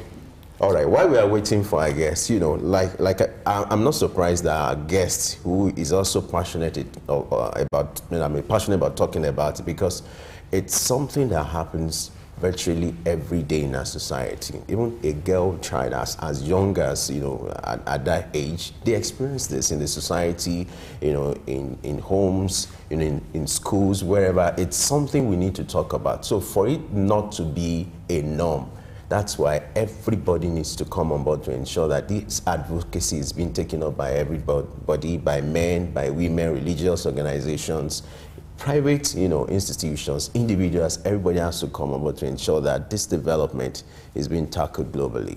Yes, because we need a word that is safe for everyone, whether male or female, because earlier on you were talking about the shift in the way we've found violence to be perpetrated. It used to be a loud cry that women, there's violence against women. Now it seems like men too will start crying. Statistics in Lagos, more men are being abused, you know, domestically, and it's very interesting. And that's why the Lagos state government is taking more interest in that. They have a department handling that violence against women, but now the conversation is also violence against men. Who is speaking for men? So like I said, it's a two-way thing, and there has to be a balance. And so as you're speaking for men, you're also speaking for women. But this has to be done very early, especially when these kids are growing up at a tender age. You give them that orientation that you don't just maltreat a lady or a woman. Atlanta, I guess, is ready for us. We're being joined by Adeyemo Dolapo. Richard is a legal practitioner. He wants to lend his voice when it comes to the issue of violence against women. I find that interesting. Dolapo, glad to have you join us on Early Exchange this morning. Pleasure to be with you. As a legal practitioner, that makes it interesting that you would love to lend your voice, when it comes to the issue of violence against women. I'm going to give you the floor now. What's your take on this? And then legally, what do you think, the option available for victims of abuse? What would be your counsel to them? Because most of the time, because of the stigma, they are being told to keep quiet or not to talk or not to express their view. What options are available for them legally or in the society in order to tackle this negative development? Entirely, the reason I even opted to make a statement on this topic at all is because of the emergence of the Violence Against Persons Property Protection Act. That's the VAP Act. It's not being used. I believe it's not being used enough because the VAP Act, unlike the Criminal Code and the Criminal Code and Penal Code, has gone the extra mile to define rape. Now, usually, victims of sexual violence are suppressed because they would say the type of violence you've experienced is more of sexual assault rather than rape. But the VAP Act has gone to the extent of defining rape beyond penile vaginal entry and to other types, which even covers young men and men as well. Because usually the definitions that have been found in the Criminal Code and the Penal Code have been limited to men and women, and that's an adult man and an adult woman. But the VAP Act goes to define in detail other types of sexual abuses that could be categorized as rape, and that's on the subject matter of rape alone. There's also intimidation and other things, which I believe that I should put out there for other lawyers and other people who have been victims of abuse generally to exploit within the VAP Act, VAPP Act. It is where you can find more grounds to bring actions to court to plead your cause and to bring, because it's tried law and it's settled fact that a person cannot be punished for an offense that is unknown to law. So a lot of offenses have now been made known to law through the VAP Act, and that's why I stated that I would like to make a brief comment on violence against women as well. Thank you very much. All right, thank you. I want to ask, when you talk about abuse, it seems like there isn't a clear understanding of what abuse is actually. That is why some persons don't even know when they abuse people, or even the abused don't know they're abused. Could you tell us exactly what can constitute an abuse?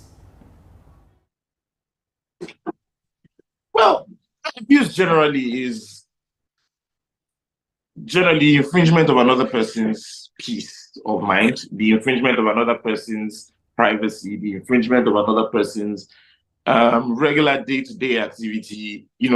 Abuse generally can come in different forms. They can come in physical abuse, they can come mental abuse, they can come emotional abuse. Abuse come in different shapes and sizes. So it's only a person who has been abused that can actually state how they have been discomforted or they have been put into some sort of disarray by another individual.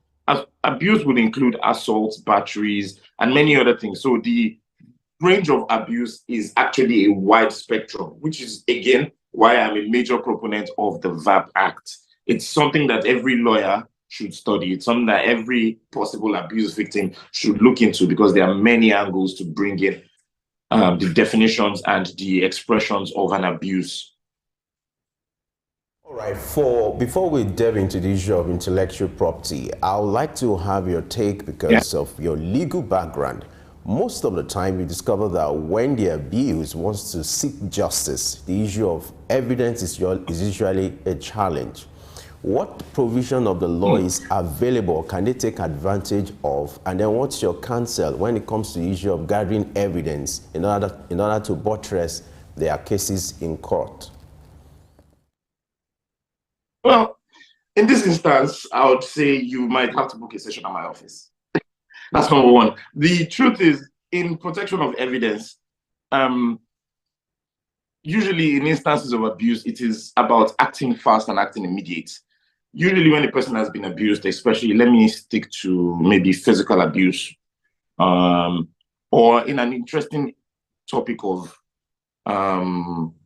sexual violence, it is to secure the DNA of the other party at the earliest instance. In an instance of physical abuse, it is to arrive and take note of the things that have occurred at the earliest instance and include a third party who would also depose to an affidavit of having witnessed those facts, such that in an event where my nose got broken by another individual and I'm looking to sue him for the physical abuse, I have to visit a hospital at the earliest. I have to get medical attention at the earliest and get that medical practitioner to also depose to having treated me at that time. Therefore, there's timestamp and there's also the witness who is a third party, who is neither my friend or his friend, who's only deposing to the truth or the fact that they have experienced in person. All right, so let's move on now to talking about Intellectual Property Act. What is intellectual property?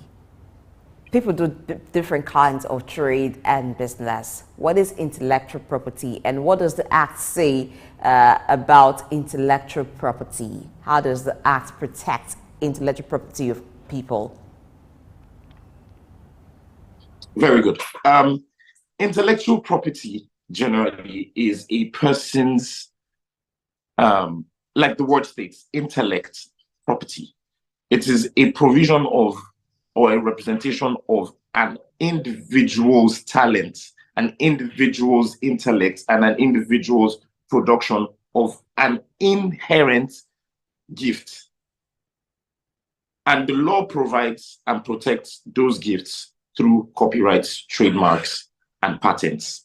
Now, certain individuals are, and in this current day and age, they are more common, they are called creatives. They produce certain things from their intellect. We have artists like Odumodu Black, Replay, who are giving us a new wave of music. We have tech people like, Piggy Vest, who have given us a new wave of spending and saving money. We have all sorts of people who have brought out intellectual property, creatives in this modern day. And the property of this person is supposed to be their absolute control to give out and to control how it is being used. So intellectual property protection, generally, it is the protection of the artist or the creative's intellect and the control of how it gets out there and how it is used. You know, back in the day when we used to have Alaba markets ruling our music industry, a person goes to the studio, sings a song, and before he's done pressing save on the computer, other people have started hearing his song. There are times where you want to make different, you want to readjust your music. You want to redo certain things, and you don't have such control because other people have taken your intellectual property and they have put it out there against your will. It is necessary that an individual has control over how his intellect and how his own message goes out into the world. I think it's just fair that we have the Copyright Act of 2022, which has now rebranded how a person can make actions for an infringement on his intellectual property.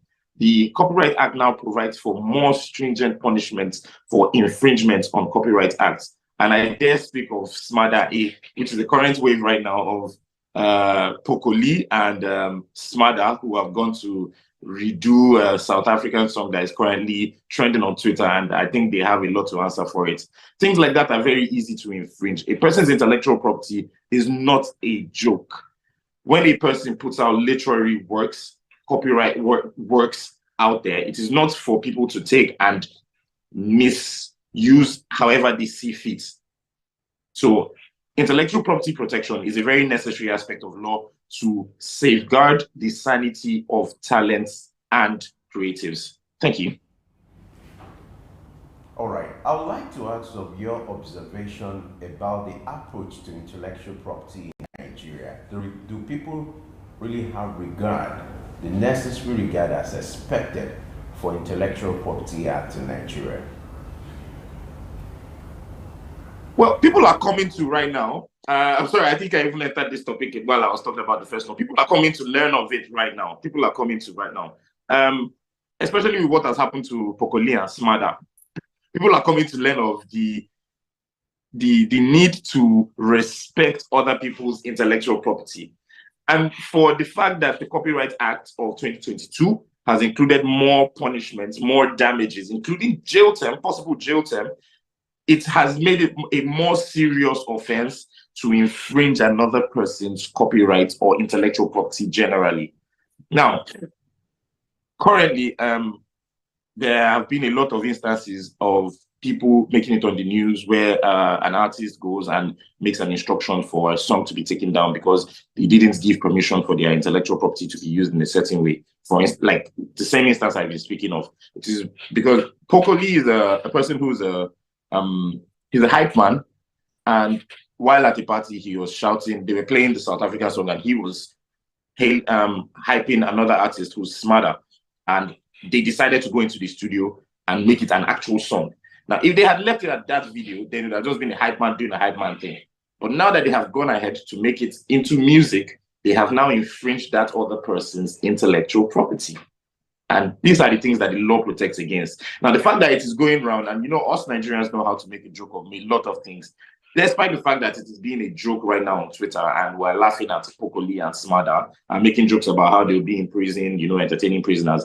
The truth is, a lot of people are coming to learn and know that for real, if I actually take another person's song and make it into my song without giving them due recognition, as according to Section 3 of the Copyright Act, and I don't give them or call it a cover like it is, and then that means I can actually get in trouble. So people are coming to learn of things that can happen to them. And you can hear it here first for free. There's jail term involved, possible jail term involved. All right, so how does the owner of the intellectual property ensure that they have copyright to it? Is that actually like a symbol you could put, or there are steps you take to ensure that this is my work? You cannot have access to, you cannot reproduce, or you cannot make use of it without my permission, or the law by itself ensures that right? Okay, so very beautifully, I'm going to go through the registrable intellectual properties for you. I'm going to go through that for you. Copyright is usually for literary works, musical works, artistic works, cinematography, sound, recordings, and broadcasts. Trademarks, on the other hand, registration of trademarks. So registration of copyrights are for those literary works, maybe artists and singers. Then trademarks are for marks and logos. I'll tell you this, I've registered recently a couple of events. Events now register their logo and their name and their slogan, because people now have gone to the extent of using another person's event name to publish and to push their own event, which is an infringement of that event, the original event's trademark. So a trademark is an insignia or a sign or a logo or a mark that signifies another person's business or another person's intellectual property. Now, things of this nature are meant to be registered and protected. So there's the Trademark Act for that protection. There's also patents, and patents goes to the extent of protecting innovations, inventions. Those are the patent registrations. And patents go to the extent of even giving you monopoly of use over a long period, over everybody else. But patents cannot be left to only one person for life. That's the difference with patents. And then finally, in Nigeria, there's another interesting registration of intellectual property that we have, that is industrial designs. Now, coming down to all of this and to answer your question, to protect a person's trademark or to protect a person's logo or sign, then you must register what is called a trademark. When you register your own trademark, you must find a lawyer competent who will do a search to make sure that there is no such other insignia existent, registered, and available in the market. Then he can register your trademark to your name and to your brand. Thank you very much. All right. As a legal practitioner, I would like you to tell us the consequences of infringing into someone's intellectual property, as made by the provisions of the Act, guiding intellectual property in Nigeria. What are the consequences? The consequences are many. Like I told you, in the Copyright Act, the all new Copyright Act that is being promulgated now, there is possible jail term. There are more grounds for you to seek for damages. I mean, all of the songs that the Smarter have accumulated will be given back to the real and original owner of the song Smarter once the court declares that there has been an infringement. So the truth is, when you go ahead and steal a person's intellectual property, you might eventually just be working for somebody else. You might just be the monkey that is working for the baboon to chop. In the event that when a person goes and makes actions for his intellectual property, you will end up having to give all you have earned using his intellectual property back to him, and even more, and even possibly go to jail. So there are a lot of things that you have at stake. Why don't you settle down and pay a ghostwriter to write for you, and that's your own original work? Why don't you settle down and maybe hope to God for talents to be able to create, rather than steal a person's intellectual property? Then there's royalties and there's profits, and there are many other angles where a person can recoup and regain and benefit of his own intellectual property. Thank you very much. All right, still on intellectual property, let's assume, for instance, I'm an artist. I have recorded a song, or maybe I have written a song, but I wasn't the first to maybe legally have a copyright for it. And years after, I was the person who wrote that song. I also, by some way, maybe wrote something similar to that song. And years after, someone else is claiming to have been the first to have that particular idea or done that song. And it becomes a legal battle. I'll give you an instance. For instance, you find that an artist has recorded a song, and then somebody else is claiming that that's my song. Most of the verses are verses of the song that I have done. But there is no actual legal document that shows that this thing was done by you first. So how then can it be proved that it was stolen, or this person was the first to do it? By that I'm asking, for intellectual property, maybe of songs, maybe of written works or other artistic materials, how do you prove that I am the first person who has innovated this? I am the first creator of this. Does it mean that for every work, every literary work that you create, you document legally to show that I am the original owner of this work? Very beautiful question. This question has brought us to a dicey situation. Honorable mention to blackface. This question has brought us to a dicey situation. Well, the only registrable intellectual property that recognizes the act of first in time is industrial designs. If I come up with an industrial design, for instance, typing in my shirt, and I register it, but it has actually been innovated by another person, but I was the one who registered this industrial design, then I own the industrial design, but only for a specific period of time. Now, other intellectual properties, I would advise actually that you register the moment you create. You get a lawyer, you have an intellectual property lawyer on your team. There is nothing more beneficial to an upcoming artist or to an artist generally with beautiful talent than having a lawyer specifically for your protection of your intellectual property.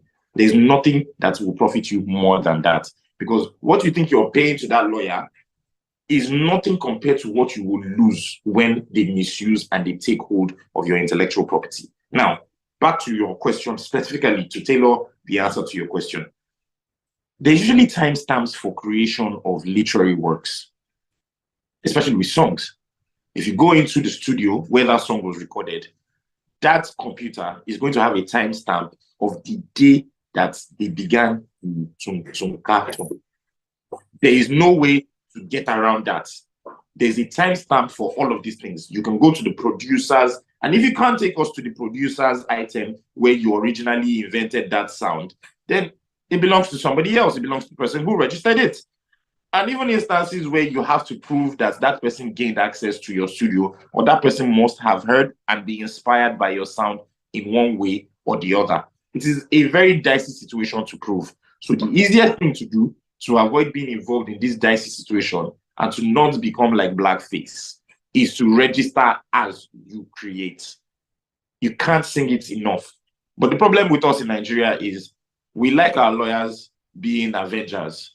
We don't like our lawyers being guardian angels. We like them to be avengers. We don't walk along with our lawyers and create and work side by side with our lawyers. No, we go ahead, create a big problem, and then when the problem becomes yam pepper scatter scatter, we call a lawyer in to do a miracle, which is not always the instance. It is necessary that we register, and that's for copyright artists to register as you create, for patents to register as you create.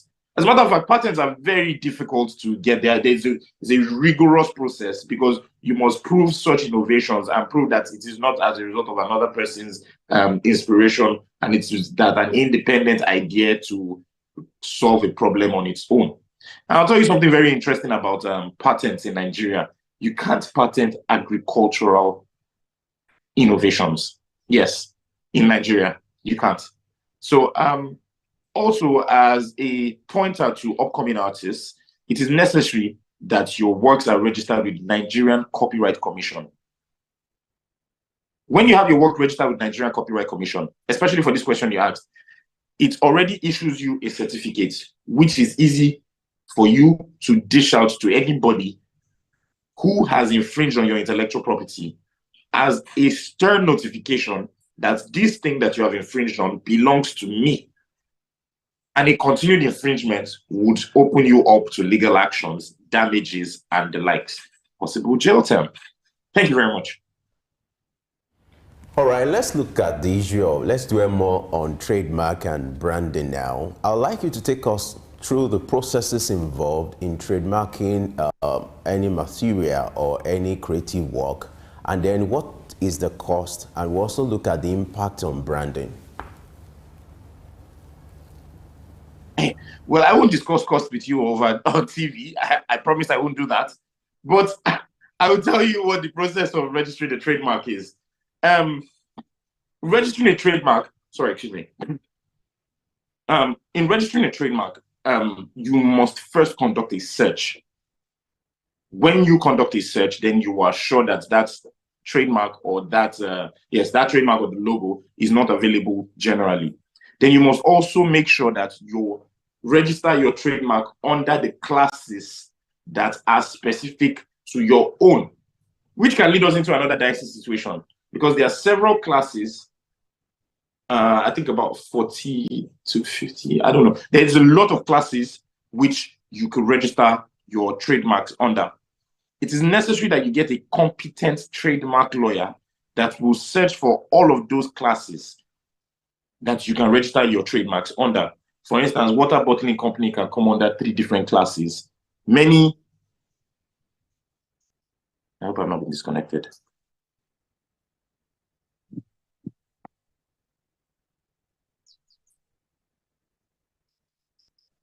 I apologize. So many different categories can create for different classes of registrations. So in instances like this, it is necessary that you get a competent lawyer to search for all of the classes which your registrations can come under. Once you do that, then you are good to go to register. When you register, you're issued a certificate. An approval, then eventually a certificate. When you have that certificate, then you have securely protected your trademark. I apologize for the disruption in service. Are you still there with me?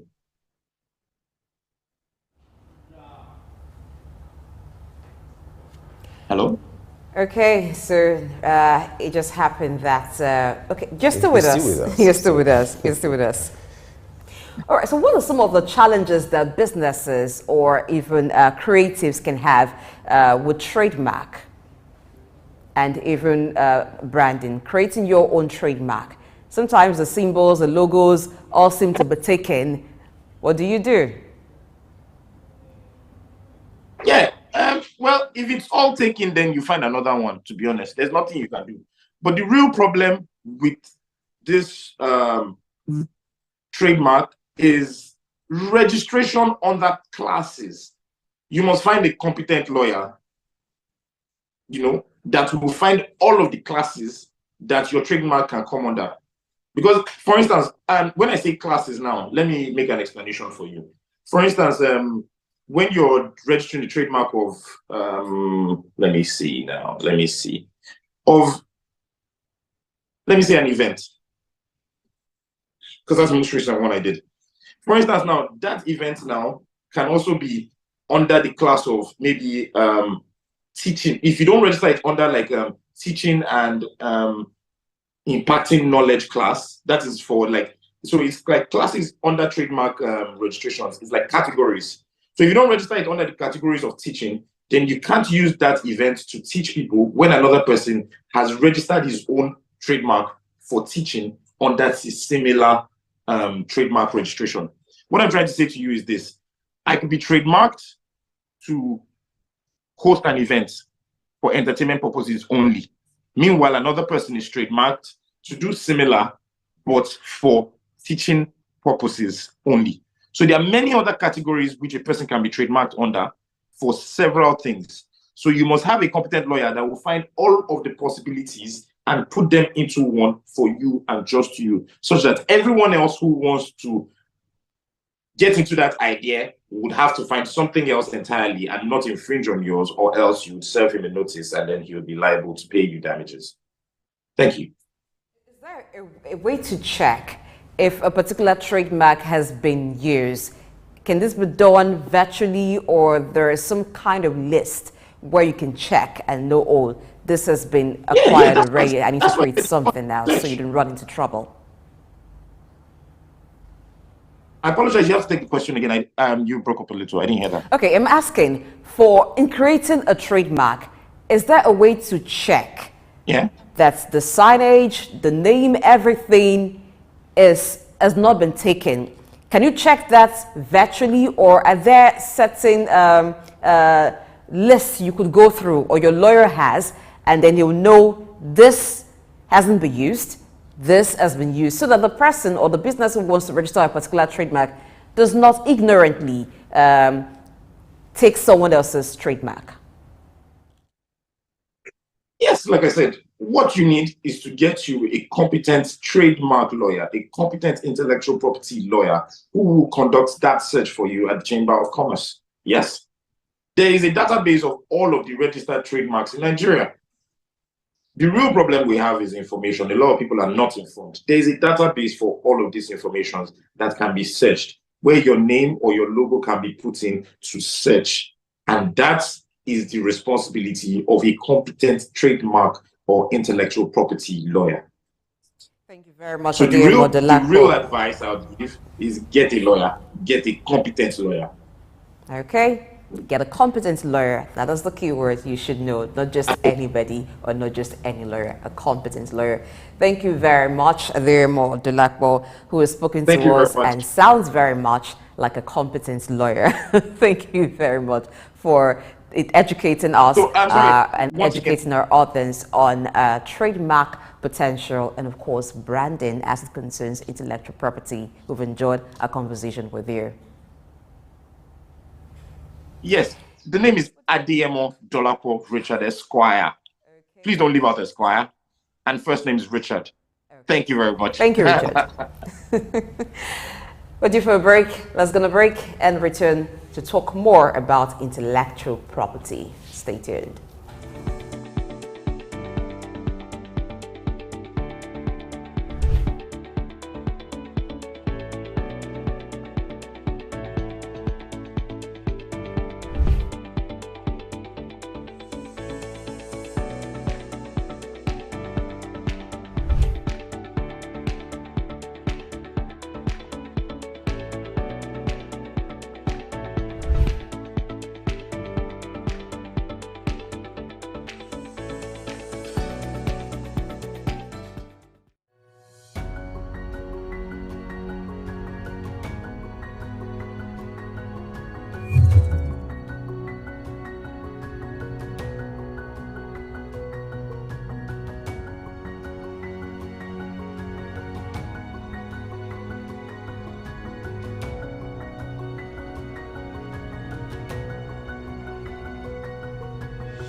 Good morning and welcome to Early Exchange with Femi Ayodele, Sam Oruoje, and Idahosa Osamanze. National Orientation Agency is, as far as I'm concerned, very idle and unprofessional. Government says that subsidy is not in oil, and government is not supposed to be paying subsidy in oil. Energy or whatever kind of off-grid solution we will be looking at. Today we are conducting mining today. Solid minerals, as an example, is, in no disrespect to anybody, is abysmal. We definitely need improvements in those areas. Of course, there are infrastructural needs. This is Early Exchange, shaping policy, advancing development.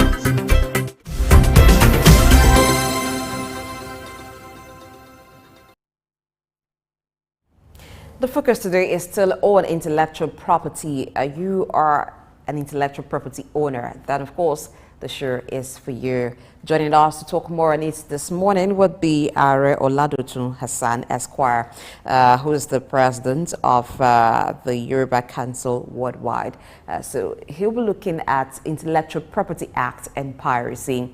You agree with me that piracy is one challenge that a lot of creatives are dealing with. Take, for instance, Nollywood. It's been a very, very tough battle from the days of the DVDs, the CDs and all, when they were talking about how a lot of copies of, a lot of films rather, were being pirated. So even now, where we have movies screening at the cinemas and being distributed through different means, but piracy is still an issue, even of books. Piracy definitely is the enemy of every intellectual intellectual work owner or a creative. Let's welcome our guest on the show this morning, Are Oladotun Esquire, as he joins us virtually. Good morning, Oladotun. Yes, good morning. It's a pleasure to be on the program. All right, thank you for being here with us. All right, looking at Intellectual Property Act and piracy. There is the act, but why is piracy still a big trouble for creatives? Well, intellectual property, inalienable rights, ownership of original idea, prints, audio, visuals that emanate from the rightful owner and creator of such rights, content. And unfortunately, we are faced with this either situation of piracy, uh, even stealing of artworks. Um, there's been a lot, even lack of payment of royalties from media organizations to intellectual music owners or movie owners and all this. So these are a lot of mixed issues centered in one. Very important we understand that the way we are wired in this part of the world, rule of law has not been part of our system. And that is why you go to Alaba market, no matter how the clamp down is, you still find these imported CDs, you still find these people work, even a new work of art, books are being pirated, nothing that even as far as we all know, even drugs, everything that you see the original, that you have original, you have seen a whole lot of those pirated and copies or fake copies, or how do we, no matter how we relate it, but it's a criminal act.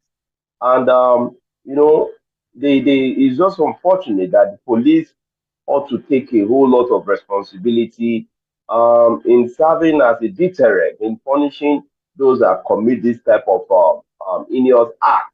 Because when you commit intellectual property, you are killing a vision, you are killing a family, you're killing a society, and that will impede development. And this all syndicate groups have, they are big men in our society. If you see them, you think you're seeing human being, but that is what they do. So it's quite regrettable to begin to talk about this issue. And in view of the anti-piracy laws and the task force from the various organizations, no matter the burning of fake CDs, arresting the boys on traffic, the way things go, you still see a whole a whole new line of business, because this is a line of business for the criminals. So the best way we can is what your media house is doing to begin to talk against this Indians Act and call the attention of the government at all levels. Because for us to end piracy, it's a collective responsibility between the government and the governed. Join us once again, Areola Dotun Hazan. I would like you to, as a legal practitioner, because of your legal background, take us through the processes involved when you need to copyright an intellectual property, and then you also talk about the time limit. How long do you hold the right to an intellectual property? Well, the basic thing is that it's because of the way we are reasoning in this part of the world. For every owner of an idea, for every owner of a music work, for every owner of a book, for every owner of a of a content, there is a need.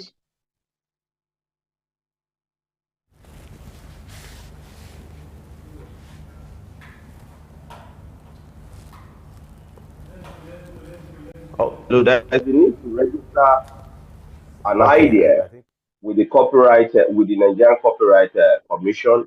We have the Ministry of Trade and Commodity, whereby you can as well do your patent and trademark, because these are ideas. You know, people really understand that even your logo, you need to trademark it and register it. Your artwork, your books, you can register it with Nigerian Copyright Commission. You can go to Federal Ministry of Trade and Investment to do the registration of trademark and patent.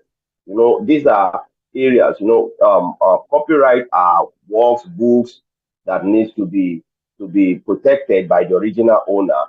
All you need to do is to have your work, take it to the Nigerian Copyright Commission, get it registered. Then, if you also equally, and other key areas of registering your book or artwork is through the ISN number for library and all that. You also need to register that work. But in view of all this, the the syndicate involved in this crime will copy and paste all those things that you register the way your original work is being done. That's what they sell. So even you that hold the idea might not even make half of the money they are making in the production of your artwork or your books. But it's very important that you get it registered so that where and how, even your music work, you need to also do a whole lot around it. Videos, you see a lot of work. If it is visual, you go to the Nigerian Television and Censors Board to get that really censored so that it can be registered. For there are different lines of registering your intellectual property, your idea. So, but the best way you can really, as an owner of an idea, is to get a legal practitioner to be by your side. And you can see similar situation whereby if you look at the Mobile case now, is much of intellectual work is not properly protected. It's just loose and had an open-ended, unprotected intellectual right, whereby the family is to accept his royalty now will become an issue.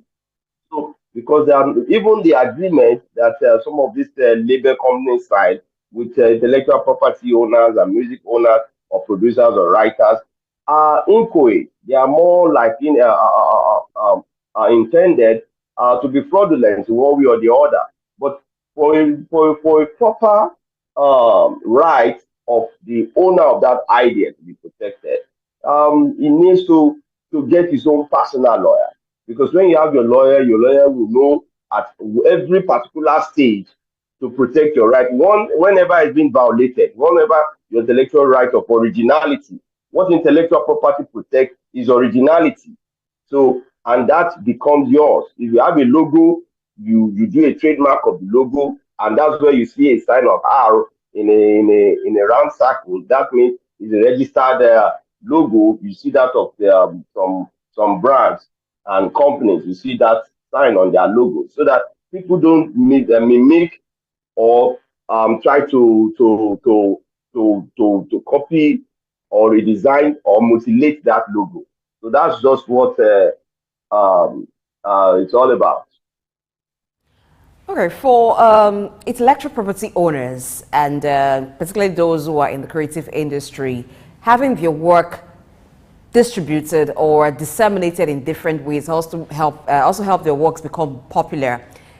What's the way to go about it, while you also ensure that you retain copyright? Your works can also be maybe used by other people, and it goes to different places that you may not be able to use these works. For instance, a musical work.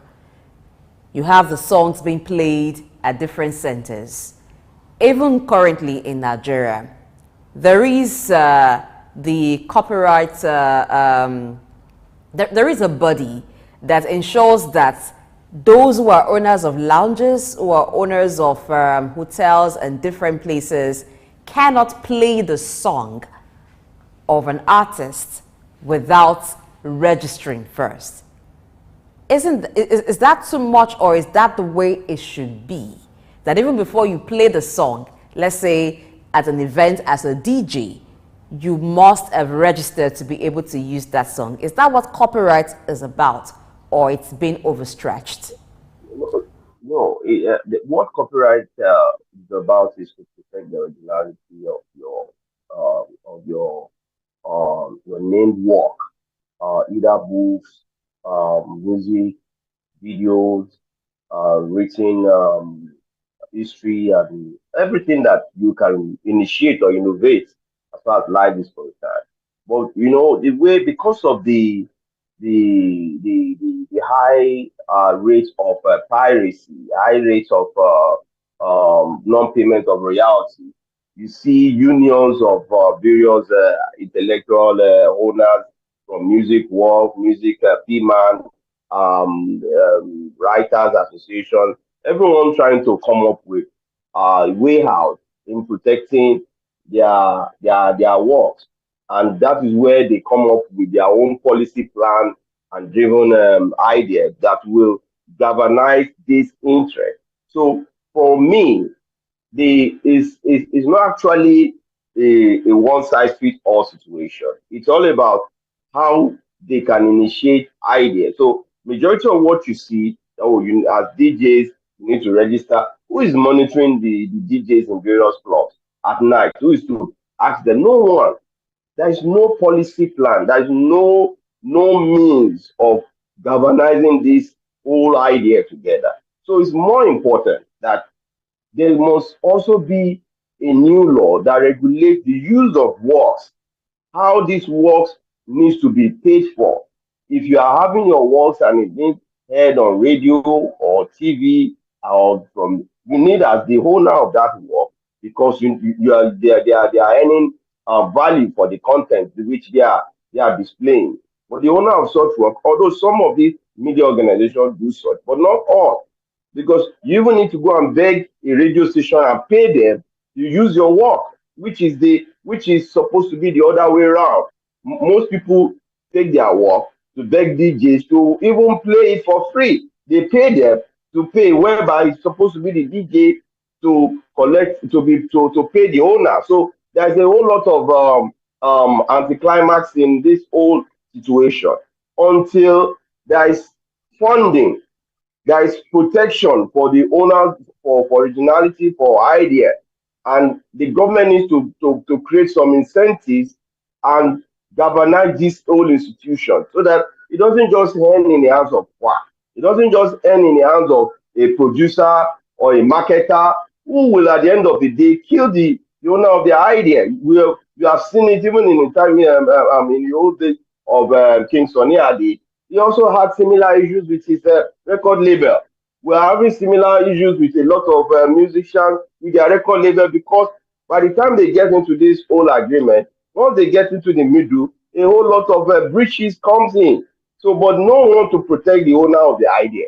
So even the police don't know how to interpret some of all these ideas because they don't know how to treat them. There is lack of knowledge, detailed knowledge. So there is a need for collective orientation. There's a need for training of the law enforcement agents to know how ideas need to be protected. There is a need for means of payment of royalty to record labels and the direct owner of that idea to must be beneficiary, principal beneficiary of idea.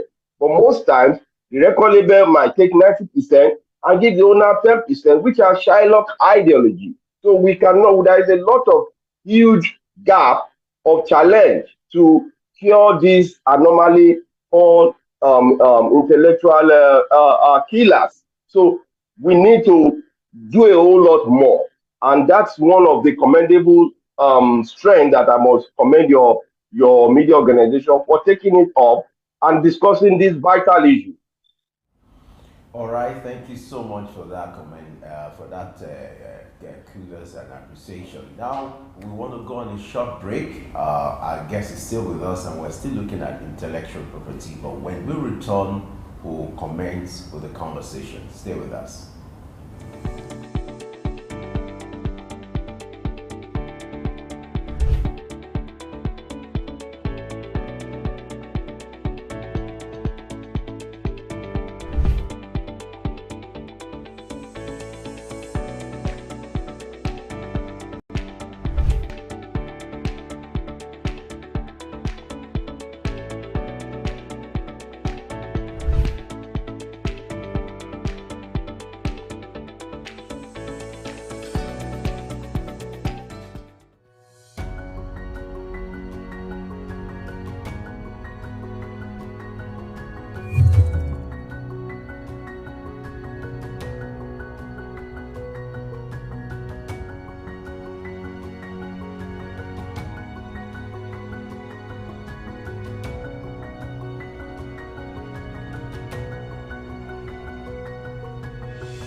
Morning and welcome to Early Exchange with Femi Ayodele, Sam Oruoje, and Idahosa Osamanze. National Orientation Agency is, as far as I'm concerned, very idle and unprofessional. If government says that subsidy is not in oil and government is not supposed to be paying subsidy in oil, energy or whatever kind of off-grid solution we will be looking at. Today we are conducting mining today. Solid minerals, as an example, is, in no disrespect to anybody, is abysmal.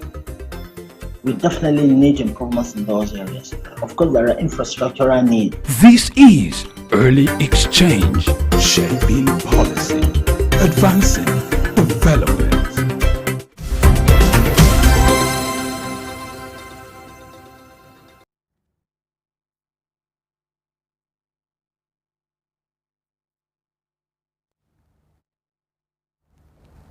All right, if you're just joining us, it's still Early Exchange. What a good time to have you join us on this program, because we're looking at intellectual property in Nigeria. We're looking at the law of copyright, what will be impact of that on your intellectual works of materials. And our guest is still with us. We still have Areola Dotun Hazard with us, who is also a legal practitioner. Glad to know that you're still there with us on Early Exchange. Well, thank you very much. Now, let's look at the issue of payment of royalties when it comes to intellectual property. I would like you to talk to us from your observations. What are the challenges associated with getting royalties? And then what are the procedures, when it comes to getting this money? What determines the value? And what are the rules guiding payment of royalties in Nigeria? Well, the payment of royalty are expected income a property right owner, intellectual property owner gets from the work of art that is being used or being sold or being exhibited by the user. And the user, it can be either a TV station, a radio house, DJ, clubs, hotels, and wherever those works are being used. The most fortunate is that the royalties differs in terms of what the owner of an intellectual work is expected to be paid. There is no one size straight amount that you are supposed to pay, but an aggregate of such, and that is the key area that we are lacking on. The discretion to pay royalty are left with the user to determine a quantum merit. A quantum merit means a reasonable amount can be at the discretion of the user of that idea. And most of the times, because of the total neglect, because of the pressure from the original owner of such works, they are not actually paid what they are expected to be paid because there is no particular percentage, because there is no way they can value the work of art. Work of art are different. You can see a work of art or a music that is rated higher, and then you can see a work of art that is just an upcoming artist. So the ratings are different. But because there is no layout plan, so the basic area that majority of original intellectual works are getting their pay and they get it right is through the online downloading process, through Netflix, through different platforms that can sell this idea. And once you download from the internet, money being generated through the online process, they get their money directly through YouTube, through this whole account that people actually use. And because there is a count of viewers, you get your payment according to the viewers of your artwork, the amount of traffic you generate. And you just see a lot of people on the social media now, through Twitter account, through their Instagram, through their various social media platforms and handles. That's where they make their money from, because that area is a growing area. But because of the payment model, is a well structured and well based system that people can easily access and get compensated for. But from our own part of the world here, we are here to design a strict regulatory standard plan, because of one of the impediment is poverty, lack of basic infrastructure, lack of funding, because even the owner of the intellectual work must somehow borrow money from banks, from family and friends before that work of art is being promoted. And once those are not properly meeting the desired expectation of the promoter, they don't. And there are a lot of things that equally go underlay. There are a lot of underlays whereby for you to be featured in movies, there are a lot of issues people complain about. These are areas of regulatory interest, not just the royalty alone, but the desired expectation, fulfillment of that intellectual right owner is not protected as far as we are concerned. But there is a way out. The way out is the fact that the laws are there that recognizes payment of royalty. The intellectual property laws, the policy formulation. There is a policy formulation that recognizes that. But the major thing is the enforcement, the implementation of this whole idea. There is no proper way that the users of original works of people don't see reason to commit themselves into payment, maybe for lack of a necessary instrument of payment. There is no connect. There is no line of the consent of the owner. Before you even use that work of art, you need to get a written consent of the owner.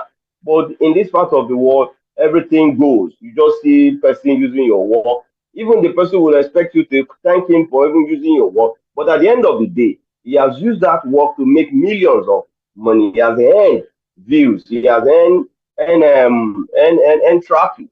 And these are areas that we need to really consider together. But for because there is no proper line of payment, people come into mutual agreement of ADR, alternative dispute resolution, arbitration, to look at how do we have a win-win situation. They negotiate.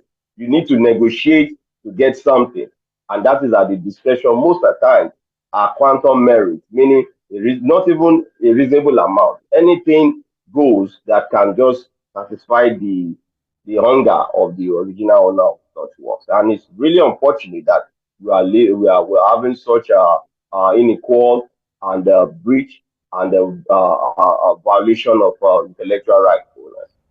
All right, let's look at trade secrets as an intellectual property.